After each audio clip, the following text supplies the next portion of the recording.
These are 12 first-hand accounts from people who live and work across the back roads, farms, job sites, and wild places of West Virginia. Every person you're about to hear from has a different life, a different job, and a different night that changed how they see these mountains. What they describe still doesn't have an explanation, and that's exactly why it's being shared here, plainly, in their own words.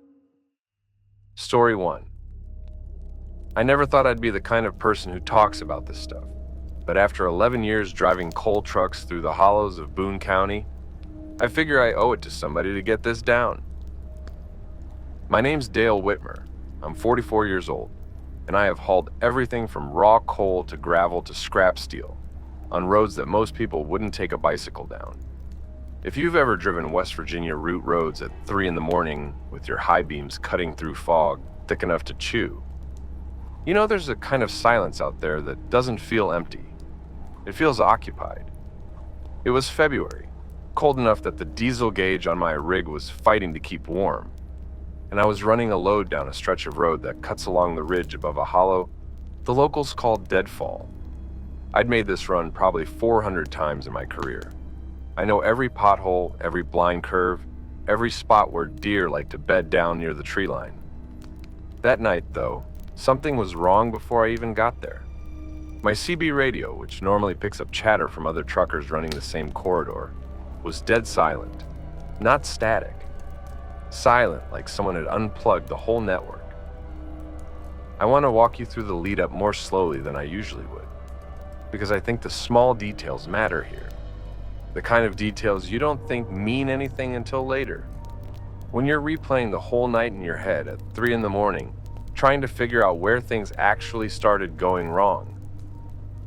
I'd left the yard around 11, running a little behind schedule because of a delay loading at the tipple, which meant I was pushing the drive a bit harder than I normally would to make my delivery window.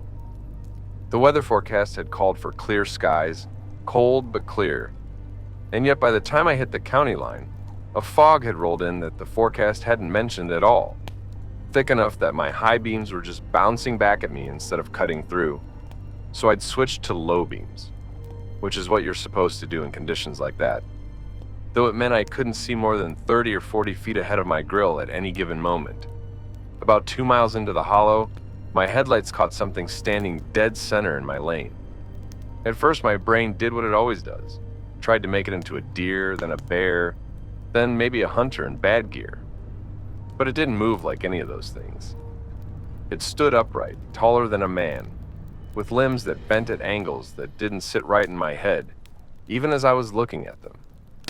Its body was covered in something that caught the light like wet fur, but underneath that fur, I could see muscle shifting in a way that made my stomach drop before my brain even caught up to being scared. I hit the brakes hard enough that the trailer fishtailed, and for one long second, that thing turned its head toward my cab and looked directly at me. I remember every detail of those few seconds with a clarity that most memories don't have. The kind of clarity your brain only seems to produce when it thinks your life might actually be in danger. The fur, if that's even the right word for it, wasn't uniform. It was matted in places and almost bristled in others, like it belonged to something that spent a lot of time moving through dense brush without any real concern for what got caught in its coat along the way. Its eyes weren't reflective like an animal's. They didn't throw back my headlights the way a deer's or a coyote's would. They just sat there, dark and wet, and entirely too aware, watching me the way you'd watch prey that hadn't figured out yet that it was prey. I laid on my horn out of pure instinct, and the thing didn't flinch. It didn't run. It took one long, deliberate step off the road into the tree line, and it was gone, swallowed by the dark like it had never been there. My hands were shaking so bad, I had to pull over on the shoulder about a quarter mile up just to get my breathing under control. I sat there for maybe 10 minutes with my doors locked, engine running, watching my mirrors, running through every rational explanation I could think of. A bear standing up on its hind legs, somebody in a costume playing a prank on truckers, a trick of the fog and my own exhausted brain. None of those explanations survived contact with what I'd actually seen. The way its knees had bent, the proportions of its arms, the way it had looked directly at me with something behind its eyes that no bear has ever had. That's when I heard it against the side of my trailer. A single knock, deliberate like knuckles on a door. Then another, further back. Then another, closer to my cab. Something was walking the length of my trailer in the dark, testing it, tapping it, like it was checking to see what I was hauling, or maybe checking to see if I was still inside. I didn't look. I put that truck in gear and I didn't take my foot off the gas until I saw the lights of the truck stop outside of Danville. I filed a report with dispatch that night, told them the road was iced worse than expected, and I needed a reroute going forward. I never told them the real reason, and I've since learned that's a common pattern among drivers who go through something like this. The instinct to protect the story with a mundane excuse rather than risk the reaction that comes with telling the truth. It's a strange kind of loneliness, carrying something that big and not being able to say it plainly to the people who sign your paycheck, even though those same people rely on you to report anything unsafe about the roads you're driving every single night. Some of the older drivers, the ones who've been running these coal roads since before I was born, they don't laugh at stories like this. One of them, a guy named Grover, who's been driving since the 70s, told me there's things in these hollows that were here long before any of the mining started, and they don't take kindly to the noise. He told me a story about a driver who went missing off that same stretch back in 1988. Truck found empty on the shoulder, engine still running, driver never found. I looked it up later. It's true. His name was in the paper. He was never found. I should back up for a second and tell you what led up to that first night, because I don't think it came out of nowhere, even though it felt that way at the time. About 2 weeks earlier, another driver on our route, a younger guy named Perry, who'd only been hauling for about a year, had come into the yard office looking pale and asked our dispatcher if anybody else had trouble with their truck stalling out near Deadfall Hollow. Dispatcher laughed him off, told him it was probably bad fuel from the station he'd filled up at, and Perry didn't push it. But I remember him standing by the coffee machine that morning, not drinking his coffee, just holding the cup, staring at nothing. I didn't think much of it until my own engine started hitching on that same stretch weeks later. Perry quit the company about a month after that, moved his family out toward Ohio for a job driving local routes only, day shifts, nothing overnight. He never gave a clear reason to anybody, just said the mountain routes weren't for him anymore. After my second encounter, I started asking around more directly, and that's when the older drivers started opening up, a little at a time, the way people do when they've been carrying something alone for years, and finally find somebody willing to listen without laughing. One driver, a woman named Sherry, who'd been running these roads even longer than Grover, told me about a night in the early 90s when her trailer brakes locked up for no mechanical reason right at the mouth of that same hollow. And while she was out checking the wheels with a flashlight, she heard something breathing behind her. Close, slow, deliberate. And when she turned around, there was nothing there, but the grass at the tree line was flattened in a wide swath like something heavy had been standing there only seconds before. She said she never told the company because she didn't want to lose her route. And by the time she told me decades later, she said it felt like finally setting something down that had been sitting on her chest that whole time. I want to tell you about the second time it happened, because I convinced myself the first night was a fluke, some trick of exhaustion and bad weather. I was wrong. About 6 weeks later, I was running the same corridor, this time hauling empty, heading back to the yard around 1 a.m. I'd taken to keeping a shotgun in the cab after the first encounter, which probably wouldn't have done much good against something that size, but it made me feel less like prey and more like a person. About the same stretch of road, my engine started sputtering. Not stalling, just hitching, like it was struggling to get fuel. even though my tank was 3/4 full and I'd had the truck serviced 2 days before. I pulled onto the shoulder to check things out, popped the hood, and that's when the temperature dropped. Not gradually. All at once, like someone had opened a freezer door next to my head. My breath started fogging in a way that didn't match the ambient cold of a West Virginia February night, which is bad, but not that bad. I heard movement in the brush along the embankment. Heavy movement. Something big shifting its weight from foot to foot. Testing the ground the way something that doesn't want to be heard testing the ground would move. I didn't wait to see what it was. I got back in that cab, and even though the engine was hitching, I got that truck moving, and I prayed the whole way that it wouldn't die on me in the middle of the hollow. It didn't. I made it out.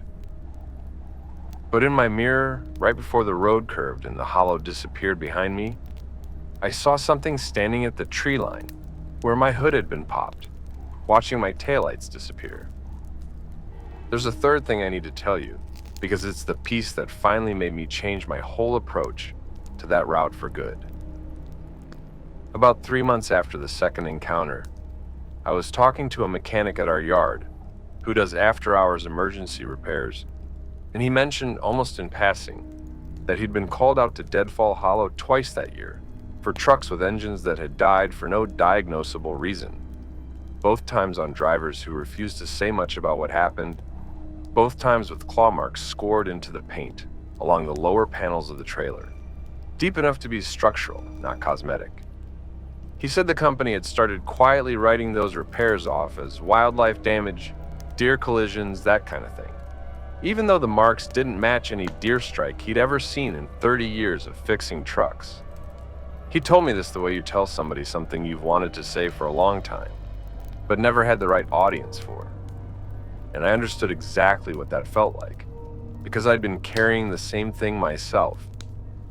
I don't run that hollow at night alone anymore, not for any amount of overtime pay, and I've started keeping a dash camera running at all times. Not because I think it'll capture proof that anybody would believe, but because I want a record for myself, in case something happens to me out there the way it happened to that driver back in 1988. I don't drive that stretch anymore unless there's another truck running with me. And even then, I keep my windows up and my radio on, because the silence out there isn't just quiet, it's waiting.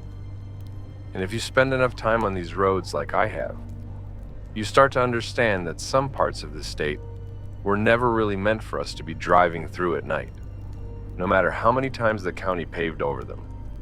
There's one final detail from that period I haven't shared with anyone outside my wife, and I only bring it up now because I think it rounds out the picture in a way that matters.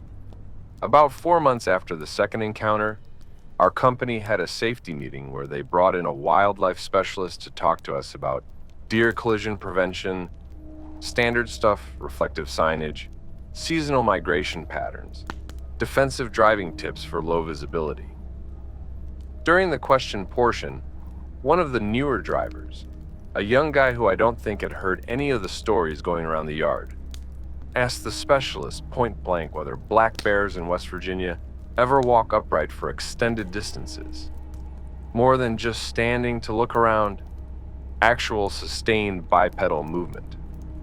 The specialist paused for a good few seconds before answering, longer than felt natural for a straightforward wildlife question, and said that while bears can walk upright briefly, sustained bipedal locomotion isn't something documented in the species, and then moved on to the next question a little too quickly for my comfort. I don't know what prompted that driver to ask, and I never worked up the nerve to ask him directly, but I noticed he didn't stick around for coffee after the meeting the way most of us usually do, just gathered his things and left. I keep a folder now, just for myself, where I've started writing down every account I hear from other drivers, dates, locations, details, nothing official, nothing I'd ever hand over to the company, just a record for my own understanding. It's grown longer than I ever expected it to, and reading back through it sometimes at night, I notice things I didn't notice when each account came in separately. Patterns in the timing, patterns in the locations, patterns in the kinds of nights these things seem to happen on.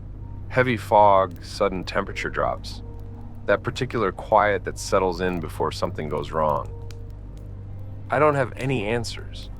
I just have the folder, and the routes I refuse to run alone anymore, and a healthy respect for the parts of these mountains that were here long before any road was cut through them. I want to back up even further to something I haven't mentioned yet, because I think it's important context for anybody trying to understand how these encounters build on each other over time, rather than happening in isolation. About a year before any of this started, back when I was still relatively new to running the deadfall route, I remember an older driver named Curtis pulling me aside in the yard one afternoon and telling me, without much preamble, that if I ever felt like something was wrong on that stretch, trust the feeling and don't stop to investigate it. I laughed it off at the time, chalked it up to an old-timer's superstition. The kind of thing you hear from guys who've spent too many years alone in a cab with nothing but AM radio and their own thoughts for company. I think about that conversation constantly now. Curtis retired not long after, moved down to Florida to be near his grandkids, and I never got the chance to ask him what exactly he'd seen out there that made him give me that warning in the first place.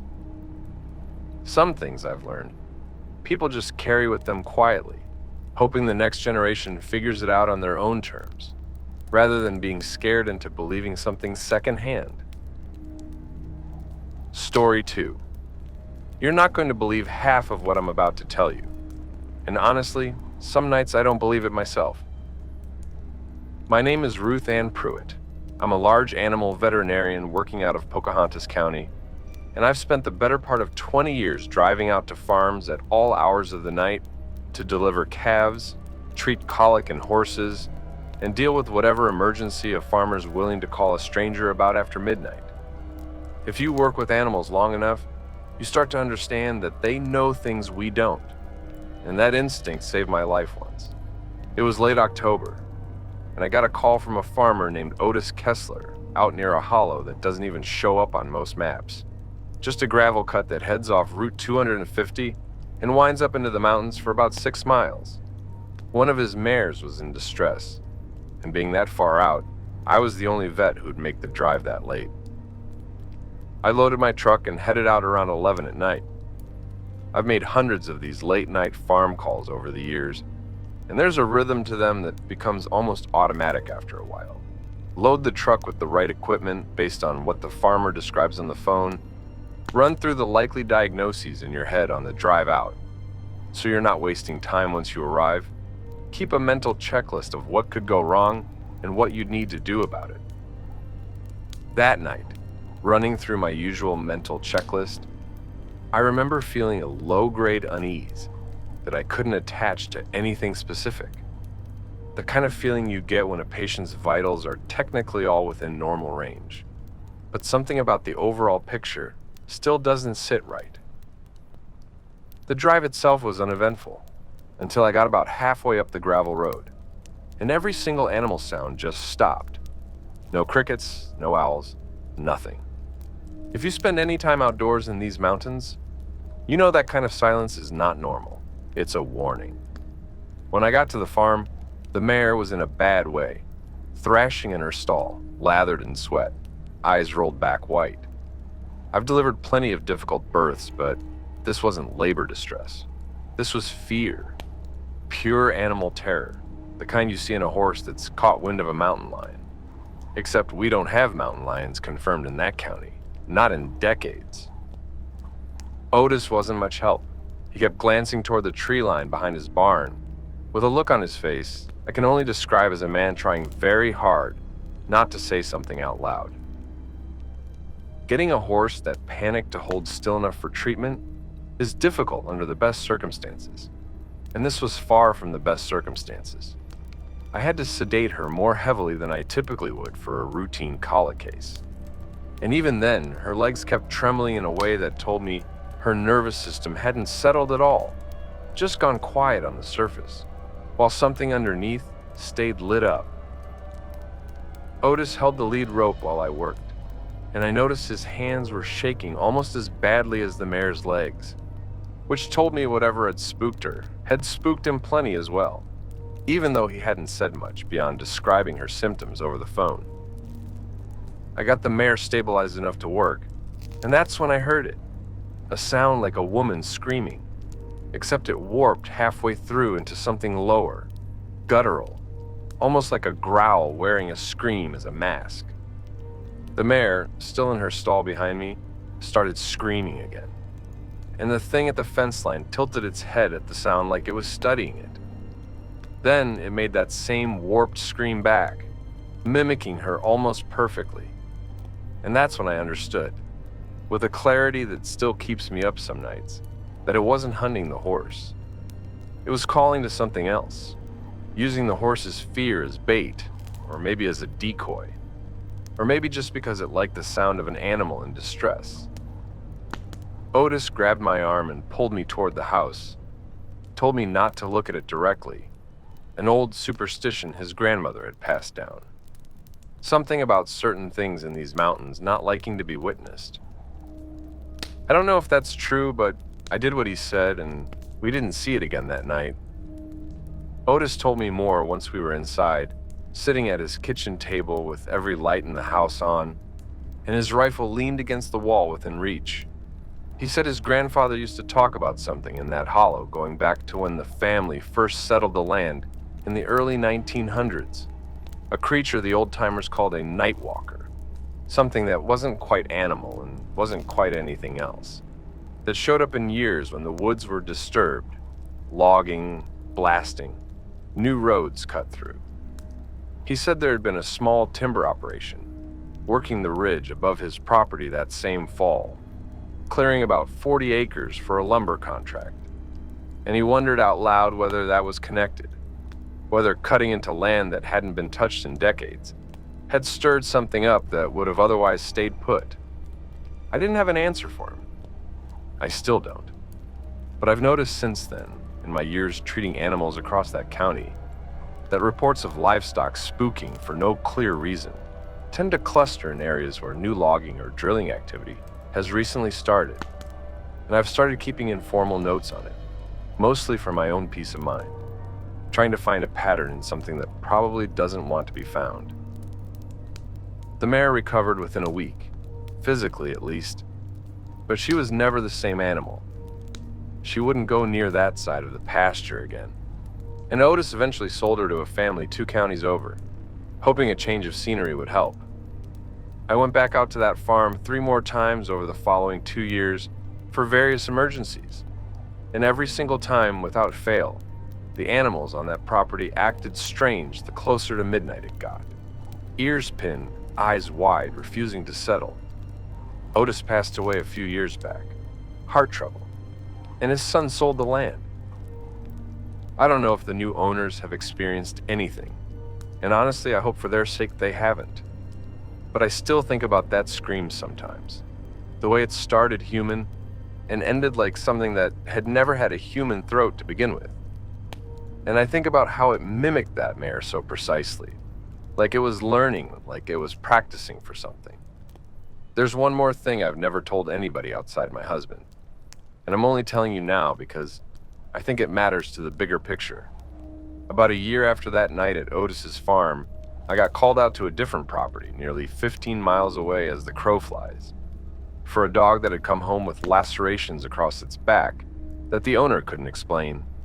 Deep parallel cuts, not from barbed wire, not from another animal's teeth, more like something had raked it open in passing. While I was treating the dog on the owner's back porch, the same warped scream I'd heard at Otis's farm echoed out from the ridge behind their property. Unmistakable. That exact same rise and fall. Human at the start and wrong at the end. The owner didn't react the way Otis had. He just went pale and quiet and asked me to finish up quickly so he could get his family inside. I didn't say anything about having heard it before. I just did my job, took my payment, and drove home faster than I probably should have, gripping the wheel the whole way, wondering how far something like that can travel, and how long it's been moving between these hollows. learning the voices of every creature unlucky enough to cross its path. I want to share one more thing that happened because I think it's the piece that finally convinced me this wasn't an isolated incident tied to one property or one hollow. A colleague of mine who covers large animal cases in a neighboring county called me up out of the blue about 8 months after the incident with the dog, wanting to compare notes on something she'd encountered, because a mutual friend had mentioned my name in connection with unusual livestock cases. She described almost the exact same warped, human-into-animal scream I'd heard twice now, reported by a farmer on the far side of her county, whose cattle had started refusing to enter a particular section of pasture near a creek bed, standing bunched together at the fence line for hours at a time, refusing feed, refusing to settle even with sedation. She'd gone out herself to investigate, and found what she described as drag marks through the mud near the creek, wide enough and deep enough to suggest something significantly larger than any animal on record for that region, leading from the creek bed into dense woods and simply stopping. No trail continuing on the other side, like whatever made them, had simply lifted off the ground.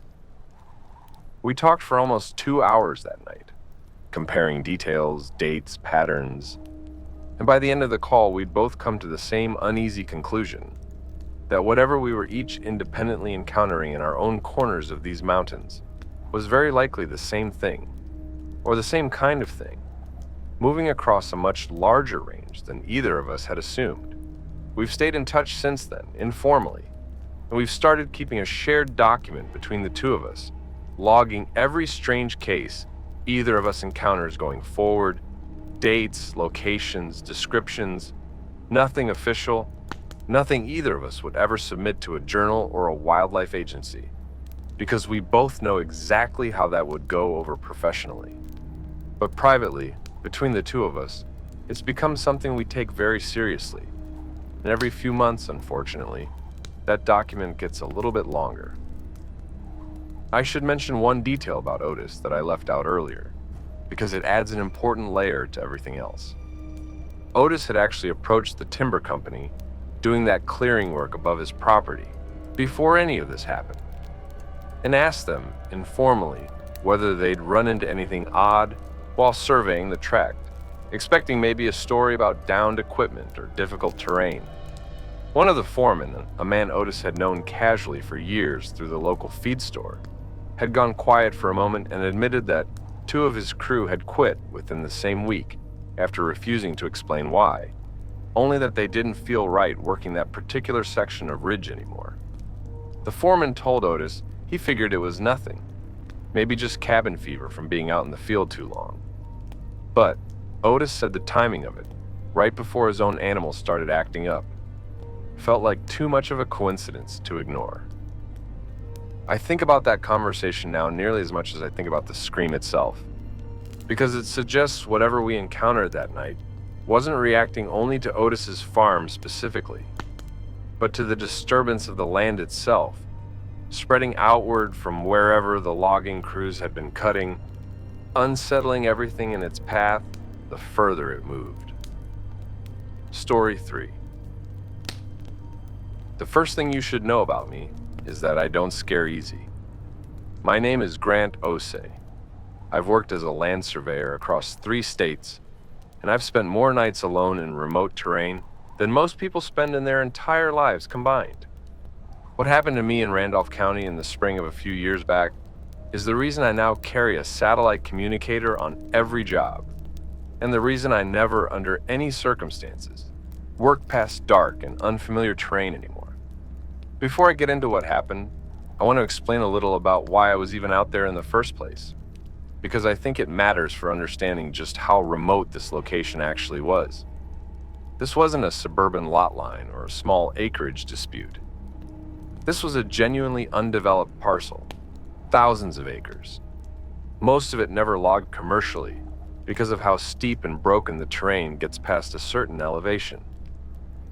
I was contracted to survey a boundary line for a timber company along a ridge that bordered a section of dense forest that hadn't been logged in generations, mostly because the terrain was too steep and broken to make it worth the equipment cost. My job was straightforward: mark the property corners, run the lines, document everything with GPS coordinates for the legal filing.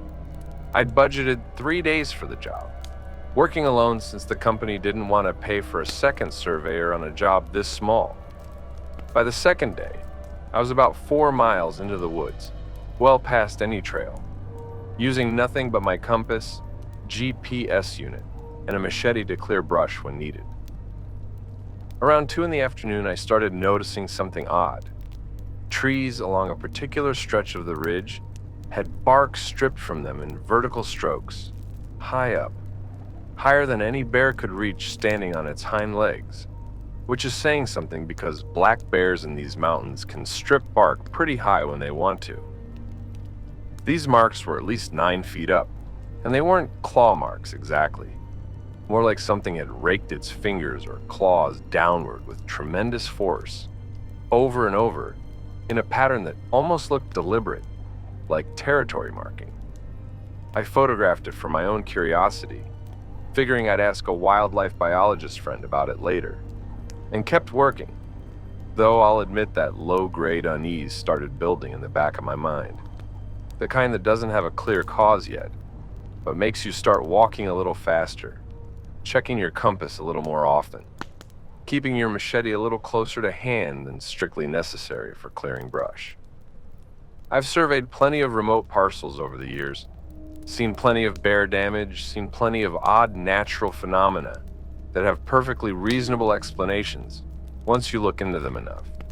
This felt different from the start, though I couldn't have told you exactly why at the time. By late afternoon, I noticed I was being followed. Not seen, followed. It's a specific feeling, and if you've spent enough time in true wilderness, you understand what I mean. A pressure at the back of your neck, the sense of eyes tracking your movement through the brush without ever revealing themselves. I stopped multiple times, scanned the tree line, saw nothing, but the feeling never left. Around 4, as the lights started going gray under the canopy, I heard something that I can only describe as a sound between a scream and a whistle, high-pitched, almost musical, coming from somewhere above me on the ridge. It repeated 3 times, each one from a slightly different position, which told me whatever was making it was moving, and moving fast, circling around above my position. I made the decision to head back toward my truck, rather than push for another hour of work like I'd planned. On the way back, cutting through a section of thick rhododendron, I came across a clearing I hadn't noticed on the way in, and in the center of it was a pile of deer bones, at least 4 or 5 animals worth, stacked in a way that no scavenger stacks a kill. Predators scatter remains, drag them, cache them under brush. This was arranged almost deliberately, in a loose circle. Bones bleached white from what looked like months of exposure. Antlers propped upright in the center, like some kind of marker. I've seen plenty of kill sites over the years of working in remote terrain, coyote dens, bobcat caches, even old bear middens. And every single one of them has a certain chaotic functional logic to it. Remains dragged toward cover, smaller bones scattered where scavengers picked them apart over time. This clearing had none of that chaos. It had an order to it that felt almost ceremonial. And standing there looking at it, I remember thinking, with a strange detached clarity, that whatever arranged those bones hadn't done it for any practical reason related to feeding or caching food. It had done it because it wanted it arranged that way. I did not stop to document it properly. I took 1 photo, and I left that clearing at the fastest walking pace I could manage, without breaking into a full run, because something in my gut told me running would trigger something I didn't want triggered. As I was moving away from that clearing, trying to keep my compass bearing steady even while my hands were shaking, I noticed something I hadn't clocked on the way in. A series of small piles along the game trail I was following, each one made of stacked rocks, 3 or 4 stones high, spaced roughly every 80 yards. Too regular to be natural, too crude to be surveyor markers from any crew that had worked this land before me. because I'd checked the county records, and no survey had been filed on this parcel in over 40 years. I've thought about those rock piles more than almost anything else from that day, because unlike the bone pile, which could be explained away as some predator's odd habit, these felt like they meant something, like they were marking a boundary or a path, or maybe a warning meant for something that wasn't me. I didn't stop to examine them closely. I kept moving using my GPS unit rather than the trail markers to guide myself back toward the truck, cutting a straight line through brush I would normally have avoided just to keep from following that trail any further than I had to. About halfway back, I crossed a small creek bed, and the whistling scream came again, this time answered by a second one, lower in pitch, from a completely different direction, further down the ridge. 2 of them. That realization hit me harder than anything else that day, because up until that point, some part of my brain had been quietly telling me it was one confused animal, something rare but ultimately explainable, a bird, a big cat, something zoology just hadn't caught up to yet in this particular county. Hearing 2 distinct calls, coordinating from 2 different positions, told me something else entirely, that whatever this was, it wasn't alone, and it wasn't confused. It was working. I made it back to my truck, just as full dark was setting in. And as I was loading my gear into the bed, I heard that same whistling scream, this time from less than 100 yards away, close enough that I felt it in my chest more than heard it in my ears. I didn't look back. I got in my truck, locked the doors, and drove straight to the nearest gas station in the closest town, where I sat in the parking lot under the lights for almost an hour before I trusted myself to drive the rest of the way home. I called the timber company the next morning and told them I needed a second surveyor for the remaining work, and I told them why. They didn't laugh at me, which surprised me more than anything else about the whole experience. The project manager just went quiet for a second and said, "Some sections of that county have always had a reputation," and left it at that. I finished the job with a partner 2 weeks later, and we found no trace of the bone pile, no trace of the claw marks, nothing. Like the forest had cleaned up after itself. I still have the photos on an old hard drive. I don't look at them anymore. My partner on that follow-up job, a guy named Ricky, who'd worked timber cruising in that county for almost 2 decades, didn't seem surprised at all when I described what I'd seen. He told me, matter of fact, like he was discussing weather patterns, that certain ridgelines in that part of the state have a reputation among old timber crews for equipment failures, missing tools, and workers who quit without notice. No explanation given. Just gone. He said timber companies have learned over the years to just quietly rotate crews away from certain sections, rather than investigate too closely, because investigating too closely tends to be bad for morale, and worse for insurance liability. He told me about a cruiser who vanished off a similar ridge back in the 70s. Search parties finding his gear neatly stacked at the base of a tree, boots included, but no sign of the man himself, ever.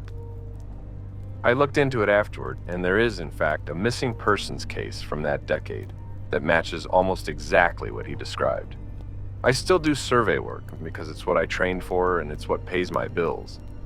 But I turn down any contract now that requires solo work more than 2 miles from a road, no matter how much the company is willing to pay to make up for the inconvenience. Some ridgelines just aren't worth the money, and I've learned that lesson about as clearly as a person can learn it, and still walk away to tell the story. I asked him, as casually as I could manage, whether that ridge had a name, and when he described its general location, my stomach dropped because it matched almost exactly the ridge where I'd found the bone pile and the rock cairns all those months earlier, nearly 40 miles away by road, but likely far closer as the crow flies through unbroken forest. That detail has stayed with me more than almost anything else from this whole experience. The idea that whatever I encountered that day might not be confined to one isolated ridge at all, but might range across a much larger stretch of connected, undeveloped forest that runs through multiple counties, forest that very few people ever actually set foot in anymore. Now that most commercial logging avoids terrain that's steep, and most hunters stick to areas with easier access, it's a strange thing to sit with, knowing there's a version of these mountains that most people will simply never see, and knowing that whatever made those claw marks and stacked those bones is very likely still out there in it, undisturbed, exactly the way it's probably been for longer than anyone still living could say. There's one more piece of this I need to share, something I only remembered clearly months after the fact. The way certain details from a traumatic experience sometimes surface later, once the initial shock has faded enough to let you think straight again. When I was photographing those tree markings early in the day, before anything else had gone wrong, I remember hearing a series of low, rhythmic knocks coming from somewhere further up the ridge, evenly spaced. 3 knocks, a pause, 3 more knocks, repeating at intervals of what felt like every couple of minutes. At the time, I assumed it was a woodpecker, maybe a pileated given the volume, and didn't think anything more of it. Looking back, the rhythm was too consistent, too deliberate, nothing like the erratic drumming pattern a woodpecker actually makes. I've wondered since whether that knocking was some kind of signal, whether it was tracking my movement through the woods that whole day, well before I ever saw the bone pile, or heard the whistling scream, and whether everything that happened afterward was simply the response to whatever that knocking had already reported about my position. Story 4. I run a small towing and roadside recovery business out of a town so small it doesn't have a stoplight, just a 4-way stop and a gas station that closes at 9. My name is Tammy Ruckman. I'm 51 years old, and I've been pulling cars out of ditches and hauling broken down vehicles off mountain roads for almost 30 years now, most of that time working nights. I've seen a lot of strange things doing this job, but nothing prepared me for the call I got on a Tuesday night in late November. The kind of call that made me start carrying a firearm in my truck for the first time in my career. Tuesday nights are usually slow for us. Most breakdown calls come in on weekends when people are driving further from home than usual. So when my phone rang a little after 10:30, I actually figured it might be a wrong number before I even answered it. The call came in around 11 at night from a woman who said her car had died on a stretch of road up near an old logging grade that most GPS systems don't even register properly. She sounded scared on the phone, more scared than a simple breakdown should make somebody. And she kept asking me how long I'd be, over and over, even after I told her 40 minutes. I loaded up my flatbed and headed out, and about halfway there my truck radio, which normally picks up a couple of AM stations out of the bigger towns, started cutting to pure static, except the static had a rhythm to it, almost like breathing, in and out, in and out. I've driven through plenty of dead zones in these mountains over the years, places where cell service and radio reception just drop out because of the terrain. And normally that kind of interference sounds like exactly what it is. Empty static, maybe the occasional garbled fragment of a distant station bleeding through. This was different, rhythmic in a way that plain interference never is. And it kept up steady the entire time I had the radio on, never varying, never breaking pattern. Like something breathing slow and even right through my speakers. I turned it off entirely, chalked it up to some kind of interference from the terrain, and kept driving, though I noticed my hands were gripping the wheel tighter than usual for the rest of that drive. When I got to her location, her car was sitting dead in the middle of the road, hazards blinking, and she was locked inside with the doors shut and windows up despite the cold. She wouldn't get out until I banged on the glass and showed her my company shirt. And even then she hesitated for a long moment, hand hovering over the lock, eyes darting past me toward the tree line one more time, before she finally decided I was safer than staying locked inside alone.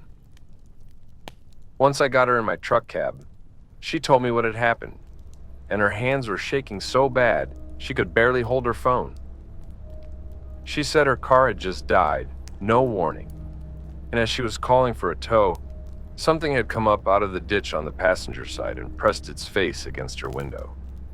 She described it as tall, easily 7 feet if it had been standing straight, with skin that looked gray and loose, almost like it didn't fit right on whatever was underneath it, and eyes that glowed faintly, not reflective like an animal, but actually glowing, a dim amber color like a coal that hadn't quite gone out. She said the worst part wasn't even the way it looked. It was the way it had just stood there, perfectly still, for that entire minute, not trying to get in, not trying to break the glass, just watching her the way you might watch something in an aquarium, patient and curious, and entirely unbothered by the fact that she could see it seeing her.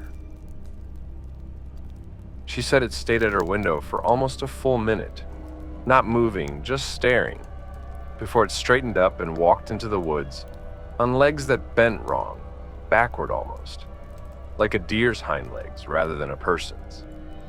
I believed her immediately, not because I'd seen anything myself yet, but because I have never in 30 years of this job seen a customer as genuinely, bone-deep terrified as she was. While I was hooking up her car to the flatbed, working as fast as I possibly could, I heard movement in the brush along the embankment. Heavy, deliberate steps, branches snapping under real weight. I didn't investigate. I got that car loaded faster than I've ever loaded a vehicle in my career, and I got both of us out of there.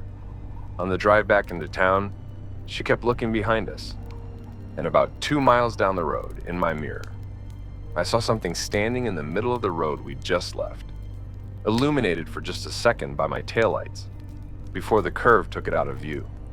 Tall, gray, still, watching us go. I dropped her car at the shop and drove her home myself, rather than let her walk the 2 blocks from my lot, because there was no way I was letting that woman out of a vehicle that night.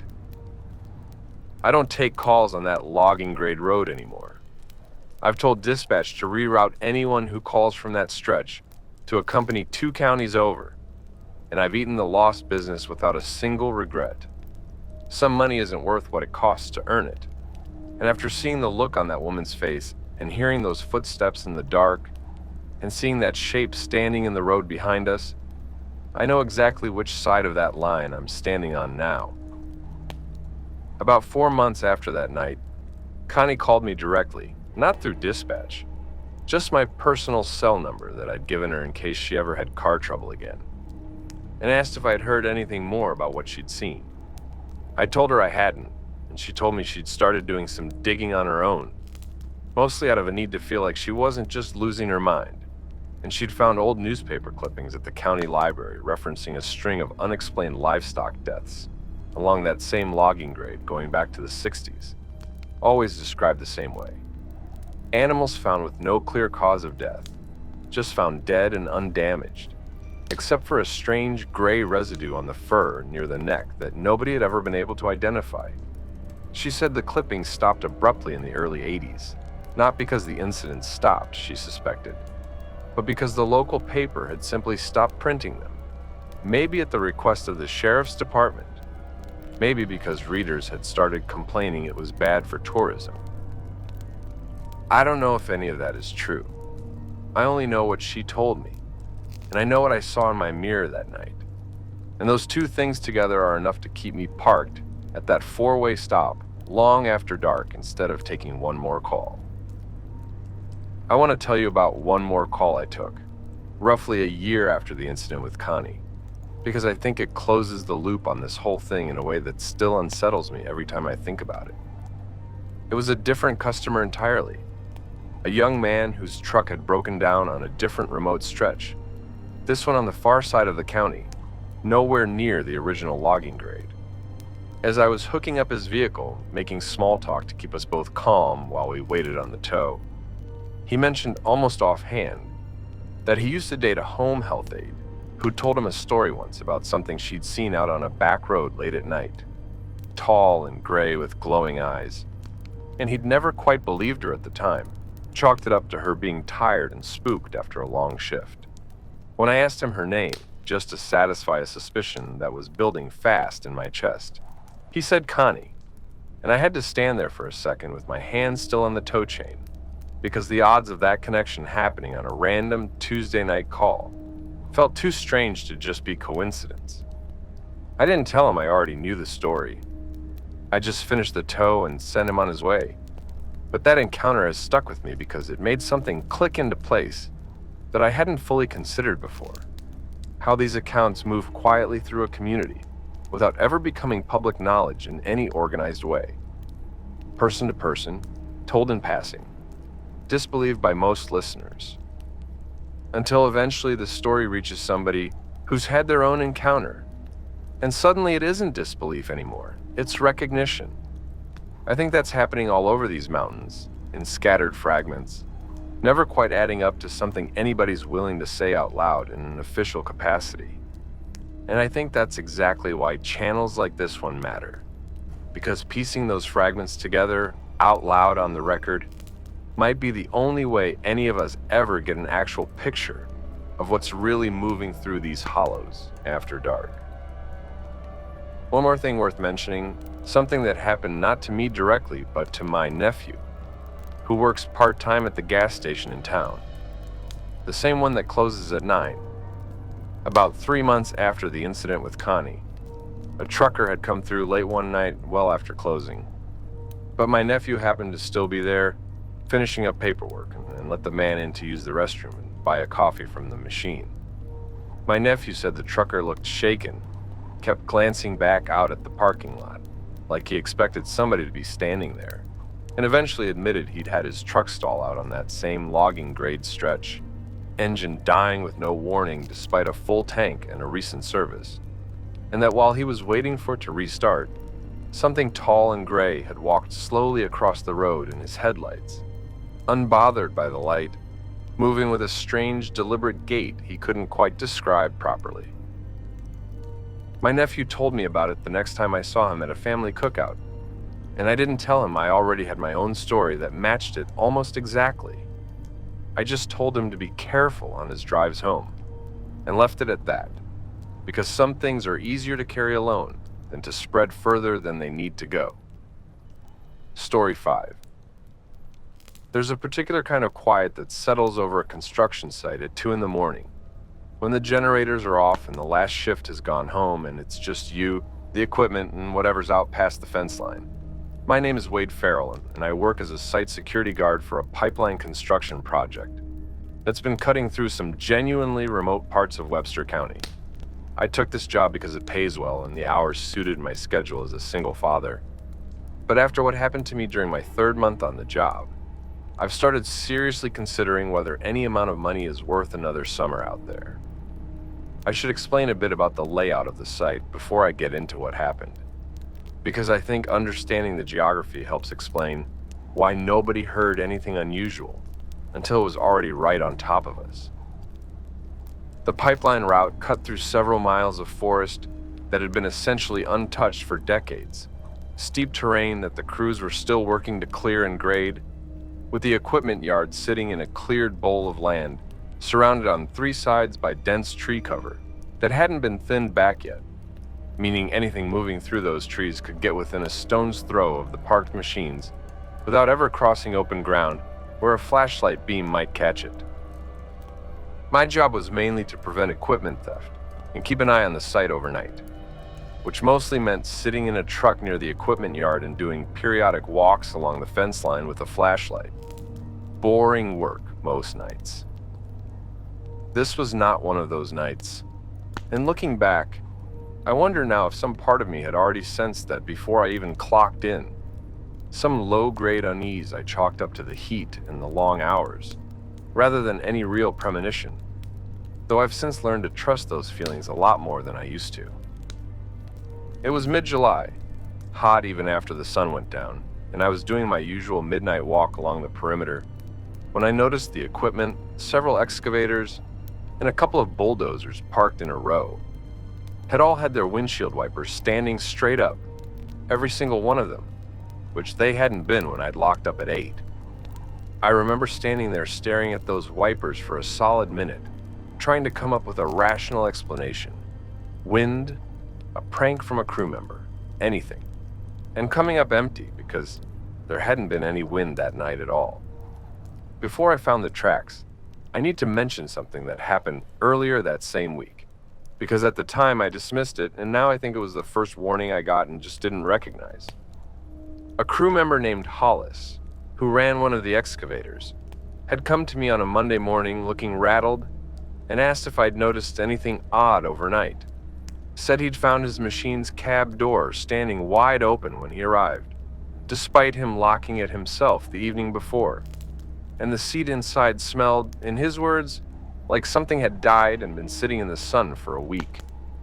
I checked the machine myself and didn't smell anything. Chalked it up to him imagining things after a long weekend, and didn't think about it again until my own night with the wipers and the tracks. Looking back, I wish I'd taken him more seriously, because I think whatever was moving through that site had been testing the perimeter for longer than any of us realized, before it finally showed itself to me directly. I did a full walk of the equipment, checking for signs of tampering or theft, and that's when I found the tracks. 3-toed, each print easily 14 inches long, pressed deep into the disturbed dirt near the tree line, spaced in a stride that would have belonged to something with legs far longer than any animal I could think of. I've hunted my whole life. I know deer tracks, bear tracks, even the occasional coyote or bobcat print. These weren't any of those. I followed them with my flashlight for about 20 feet before they simply stopped at the base of a large oak tree, like whatever made them had climbed straight up, except there were no claw marks in the bark. Nothing to suggest an animal had scaled it. I stood at the base of that tree for a long moment, flashlight pointed straight up into the canopy, half expecting to see something looking back down at me, and part of me was almost relieved when I didn't. Though the relief didn't last very long once I realized that meant whatever had made those tracks could be anywhere by now. Moving through a canopy I couldn't see into at all, with a handheld flashlight from the ground. I called it into my supervisor as vandalism, because I honestly didn't know how else to categorize it on a report, and he told me to just do an extra patrol and lock the gate chain tighter. About an hour later, back in my truck with the windows up despite the heat, I heard something on the roof, a single heavy footstep, the kind of weight that made the whole truck frame shift slightly. I sat frozen, both hands on the wheel, engine off, waiting for another sound, and it came, another step, moving toward the front of the truck. Then silence for almost 30 seconds that felt like 30 minutes. Then the thing dropped down in front of my windshield, crouched on the hood, and looked directly at me through the glass. I want to be as accurate as I can here because I've replayed this moment more times than I can count. It was covered in what looked like coarse, dark hair, but its face was almost bare, skin pulled tight over bone structure that was too angular to be anything close to human or animal that I've ever encountered, and its eyes were pale, almost colorless, reflecting my dashboard lights back at me in a way that made my whole body lock up with a fear I've never felt before or since. Its mouth never opened, never made a sound. It just watched me through that windshield with an expression, if you could call it that. That felt less like a predator sizing up prey, and more like something almost studying me, cataloging me, the way a person might look at an unfamiliar animal in a nature documentary. That stillness was somehow worse than if it had snarled or lunged, because it told me this thing wasn't operating on pure instinct, the way an animal would. It stayed there for maybe 5 seconds, though it felt like an eternity, before it simply leapt off the hood into the dark, covering what must have been 20 feet in a single jump, and vanished into the tree line. I sat in that truck until sunrise. I did not do another patrol that night. When my relief showed up at 6, I told him I was quitting on the spot, and I meant it, though the site manager talked me into staying on with daytime hours, only after I explained what happened, because apparently I wasn't the first guard to report something like this on that stretch, just the first one willing to put it in writing. I finished out the contract on daylight hours only, and the pipeline eventually got rerouted slightly to avoid a particularly steep section of that forest. officially due to terrain difficulty, though I've always wondered if there was more to that decision than the paperwork let on. I never saw those tracks again after that night, and I never took another overnight shift in my life, not for any amount of money. I did talk to Hollis again before the project wrapped, told him the full story of what happened on the hood of my truck, and he told me something that's stuck with me ever since. He said his grandfather, who'd worked timber and later gas line clearing in that same county decades earlier, used to refuse outright to work certain ridges after dark, and would tell anybody who asked that some parts of these mountains still belonged to something that was here long before any survey stake or property line, and that the smart thing to do was just leave those parts alone rather than push through them for the sake of a construction schedule. At the time when Hollis's grandfather was working, companies apparently just accepted that certain crews wouldn't take certain jobs. No explanation required, no questions asked twice. I think about that a lot now, how something that used to be common, unspoken knowledge among people who worked these mountains has slowly disappeared as fewer people spend real time out in this terrain, replaced instead with official reports that use words like terrain difficulty to paper over. Things nobody wants to put their name to in writing. There's a postscript to this whole thing that I think about often. About 2 years after that pipeline job wrapped, I ran into Hollis again, purely by chance, at a farm supply store 2 towns over. We got to talking, and he told me he'd taken a job with a different utility company doing similar clearing work, this time in a county further south. And about 3 weeks into that new job, one of his coworkers had come to him describing almost the exact same thing. 3-toed tracks around parked equipment, a strange, heavy presence at the edge of the tree line after dark, wipers standing straight up on machines that had been fine the night before. Hollis said he hadn't told his coworker about our experience at first, wanting to see if the man would describe it accurately, without any leading. And he did, detail for detail, right down to the smell like wet fur and rot that Colin and I would later separately describe from an entirely different job in an entirely different county. Hollis said that after hearing his coworker's account, he finally told him about our experience, and the 2 of them, along with a 3rd crew member who'd had his own unexplained incident on yet another job years earlier, started keeping an informal list between themselves of every strange encounter reported across every construction and utility job any of them had worked in these mountains. By the time Hollis told me about it, the list had grown to nearly a dozen separate incidents across 6 different counties, all with strikingly similar details: tall figures, 3-toed tracks, unexplained equipment interference, a particular kind of silence that falls over a site right before something happens. None of them have ever taken that list anywhere official, because none of them believe anyone official would take it seriously. But Hollis told me that just having other people who believed him, who'd seen something similar themselves, had made an enormous difference in how he was able to process what happened that night on my truck's hood. And I understood exactly what he meant, because finding people willing to listen without laughing had done the same thing for me. I wanted to describe the sound it made just before it dropped down onto the hood, because I've never quite been able to put it into words that feel adequate. And I've tried many times since, usually late at night when I can't sleep and my mind wanders back to that truck. It wasn't a growl, not exactly, and it wasn't quite a breath either. More like a low, resonant hum that seemed to come from somewhere deep in its chest, vibrating faintly through the truck's frame, even before I saw it land on the hood.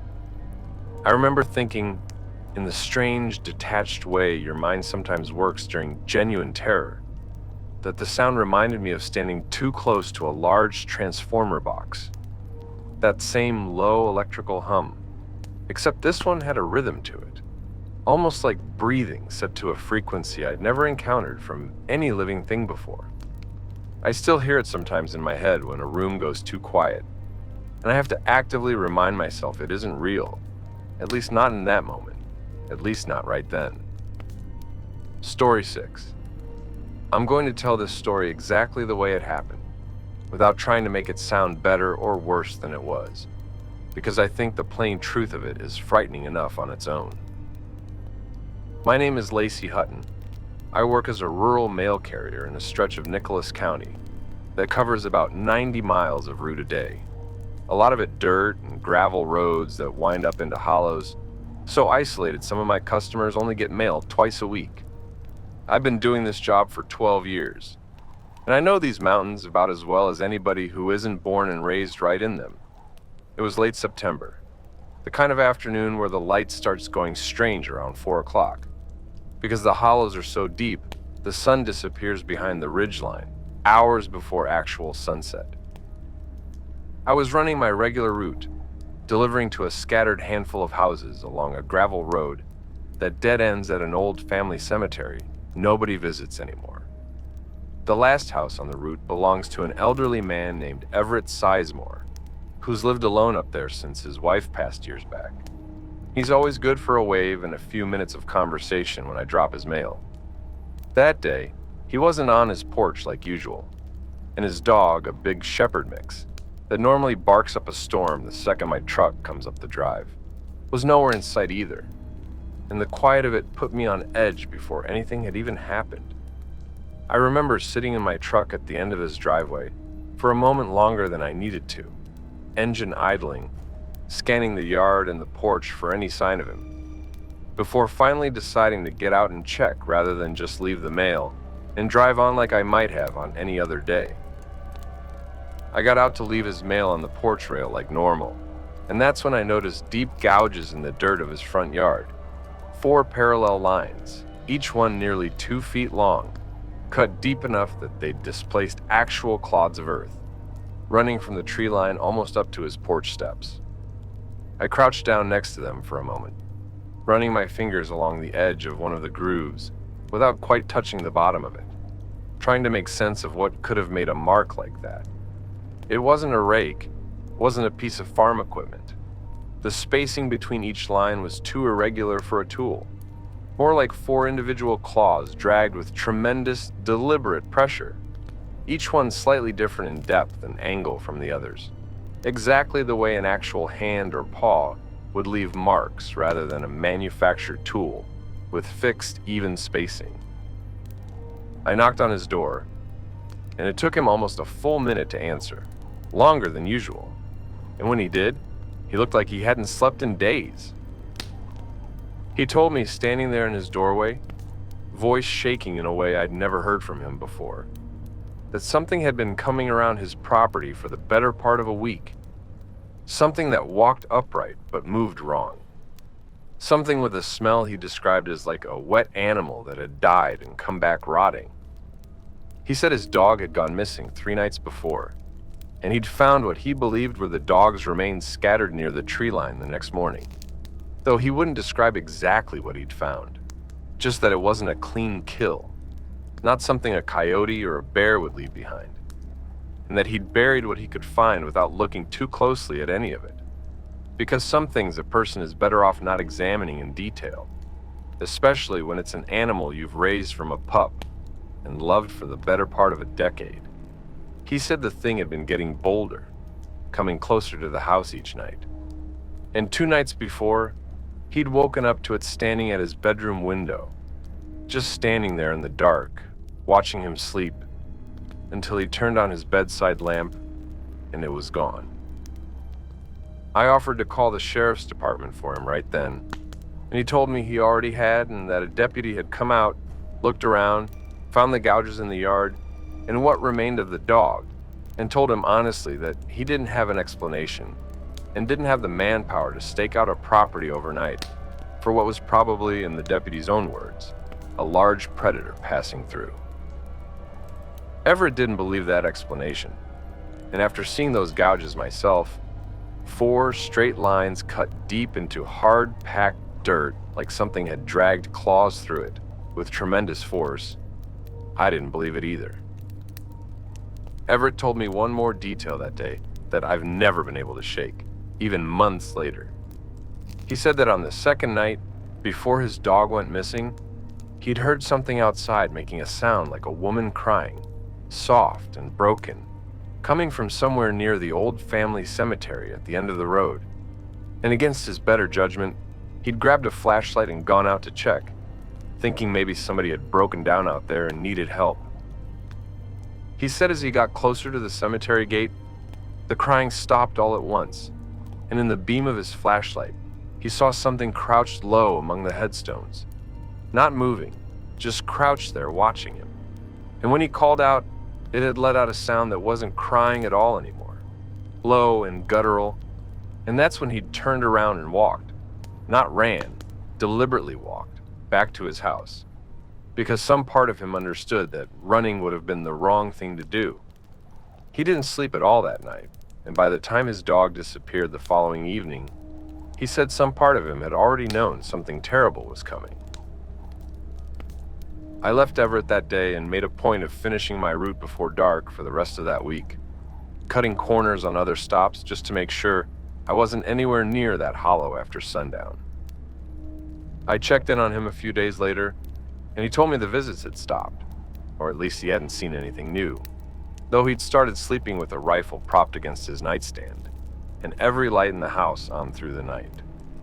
He moved in with his daughter in Charleston about 2 months after that, left the house sitting empty, and it's been sitting empty ever since, because nobody in the area wants to buy it, not after word got around about what happened out there. I still drive past it on my route, and I'll admit, even now, months later, I don't slow down when I pass that driveway, and I never ever look too long at that tree line. I talked to the deputy who'd originally responded to Everett's call a while back, ran into him at a diner in town, and after a couple of cups of coffee and some prodding on my part, he admitted off the record that Everett's wasn't the only call like that he'd taken that year in that district. Just the only one where somebody had been willing to let him actually see physical evidence up close. He said most people call once, get told there's nothing the department can do beyond filing a wildlife complaint, and never call again, either because they're embarrassed or because whatever's out there stops coming around once it's decided it's been seen. He told me he'd started keeping his own private notes on these calls, unofficial just for himself, because the pattern of gouge marks, missing pets, and reports of something watching through windows had become too consistent across too many separate households for him to keep dismissing it as coincidence, even if his official reports could never say so directly. I think about that conversation almost every time I turn onto a new gravel road on my route, wondering how many houses I delivered to are sitting quiet during the day and hiding something entirely different once the sun goes down. I need to tell you about one more stop on my route because I think it connects to everything that happened with Everett in a way that still gives me chills. About 6 months after Everett moved away, I picked up a new set of stops on a route further up the same general ridge system, covering for another carrier who'd gone out on medical leave. One of the new addresses belonged to a young family who'd moved into the area from out of state, drawn by cheap land and the promise of a quiet rural life. On my third or fourth delivery to their place, the wife flagged me down at the mailbox, looking exhausted and a little embarrassed, and asked if I knew anything about the history of their property, because they'd been hearing something outside their house most nights since moving in, something that scratched at their siding and occasionally let out a sound she could only describe as a scream that started human and ended wrong. I felt my whole body go cold standing there at that mailbox, because that description matched everything Everett had told me almost exactly, and their property, as it turned out, sat less than 3 miles from his old house as the crow flies, connected by the same unbroken stretch of forest running along that ridge. I didn't tell her everything I knew, partly because I didn't want to frighten her further, and partly because I still don't fully understand what I know myself. But I did gently suggest she talk to some of the older families in the area, the ones who'd lived there for generations, because they might have insight into the land that a newcomer wouldn't have access to otherwise. She thanked me, looking a little relieved just to have someone take her seriously, and I drove the rest of my route that day with a knot in my stomach that didn't fully loosen until I was well clear of that ridge. I also want to mention a conversation I had with the postmaster, who oversees our district, a woman named Carol, who's worked for the Postal Service for almost 30 years and has heard just about every strange story a rural route can produce. When I told her carefully, in general terms, what had happened at Everett's place, she didn't dismiss it the way I half expected her to. Instead, she told me that over the years, she's noticed a quiet pattern among carriers who work the more remote routes, a tendency for certain stretches of certain roads to get requested off of repeatedly. Carriers asking for reassignment without ever giving a clear reason, always around the same handful of areas, always described in vague terms like, the route just doesn't feel right anymore. She said the Postal Service doesn't keep official records of anything like that, obviously, but she's been doing this long enough to notice the pattern herself, informally, the same way I've started noticing it on my own route, now that I know what to look for. Story 7. I've spent my entire adult life working as a volunteer firefighter and part-time EMT in a rural district of Greenbrier County, which means I've responded to just about every kind of emergency you can imagine on back roads that most ambulance services from the bigger towns won't even attempt without a local guide. My name is Denny Colston. I'm 38, and in 15 years of doing this work, nothing prepared me for the call that came in on a humid August night that I still can't fully explain, no matter how many times I've gone over it with my crew afterward. The call came in around 1 a.m. as a possible medical emergency. A man reporting chest pains from a residence far enough back in the hills that our GPS mapping software struggled to plot an accurate route. My partner that night, a paramedic named Colin, and I loaded up and headed out, expecting a fairly standard if remote call. The drive out there took almost 20 minutes, even with the lights running, winding up a gravel road that turned to dirt about halfway through, narrow enough in places that Colin had to fold in the side mirror on his door to avoid clipping the brush pressing in from both sides. We didn't talk much on the way out, which is normal for us on a call, both of us running through protocol in our heads, ready for whatever we might find once we arrived. About 4 miles up, our headlights caught something crossing the road ahead of us, low and fast, moving on all fours, but with a gait that didn't match any four-legged animal either of us had ever seen respond to headlights before. Most animals freeze or bolt in a straight line. This thing moved in a strange, almost sideways lope, covering the width of the road in under 2 seconds before disappearing into the brush. Colin, who's about as unshakable as anybody I've ever worked with, went quiet for the rest of the drive, which told me he'd seen exactly what I'd seen, and didn't want to be the first one to say something crazy. We arrived at the residence to find an older gentleman sitting on his front steps, not experiencing chest pains at all, but in what I can only describe as a state of severe shock, hands shaking so badly he could barely hold his phone.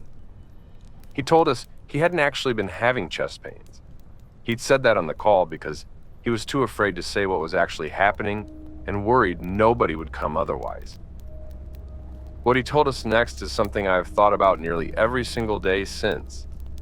He said that for the past several nights, something had been circling his house, and that night it had come up onto his porch and pressed itself against his front door hard enough that he could hear the wood straining, and he could hear it breathing slow and deep and deliberate, right on the other side of that door for almost 10 straight minutes before it finally moved off.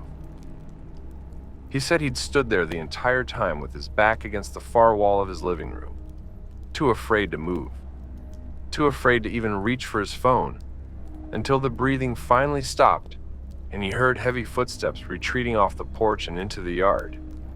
And only then had he found the courage to call for help. He said the breathing had a wet quality to it, like something breathing through a throat that wasn't built quite right for the job. We checked his front door and found deep scratch marks in the wood, high up, well above where any bear would typically reach, while investigating a door at ground level, along with a smell that neither Colin nor I could place. something like wet fur mixed with something closer to rot. The old man, whose name was Harlan, told us he'd lived on that property his entire life, inherited it from his father, and that he'd heard stories his whole childhood about something in these particular hills that his father had called by name, though Harlan couldn't remember the exact word anymore.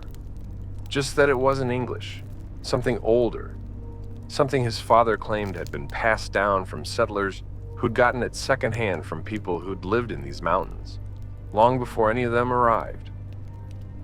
Harlan said his father used to keep every door and window shuttered tight after dark, without exception, no matter the season, and had taught Harlan to do the same, a habit Harlan had kept up out of respect, more than genuine belief, right up until the past week when belief had stopped being optional. He said the thing outside had never made a sound like this before. This particular breathing, deliberate and patient. And that was what had finally broken him down enough to call for help, instead of just waiting it out like his father always had. Colin, working through his own vitals check on Harlan, asked him quietly whether his father had ever actually seen the thing directly. And Harlan said his father claimed to have seen it only once, decades earlier, standing at the tree line during a bad thunderstorm, tall and hunched with fur soaked black from the rain, and that his father had never spoken about the details beyond that single fact, only that seeing it once had been enough to change how he lived out the rest of his life on that land. Harlan said he understood that feeling now, in a way he never had before that night. We got him checked over medically, his vitals were elevated from the stress but otherwise fine, and we made the call to stay with him until first light rather than transport him anywhere, because frankly, none of us wanted to be back out on that dirt road in the dark any sooner than necessary. Around 3 a.m, sitting in his living room with all the lights on, we heard it again outside, moving around the perimeter of the house. And at one point, something struck the siding hard enough that a framed photo fell off the wall in the hallway. None of us moved to look outside. We just sat there, all 3 of us, waiting for daylight like it was the only thing that could actually save us.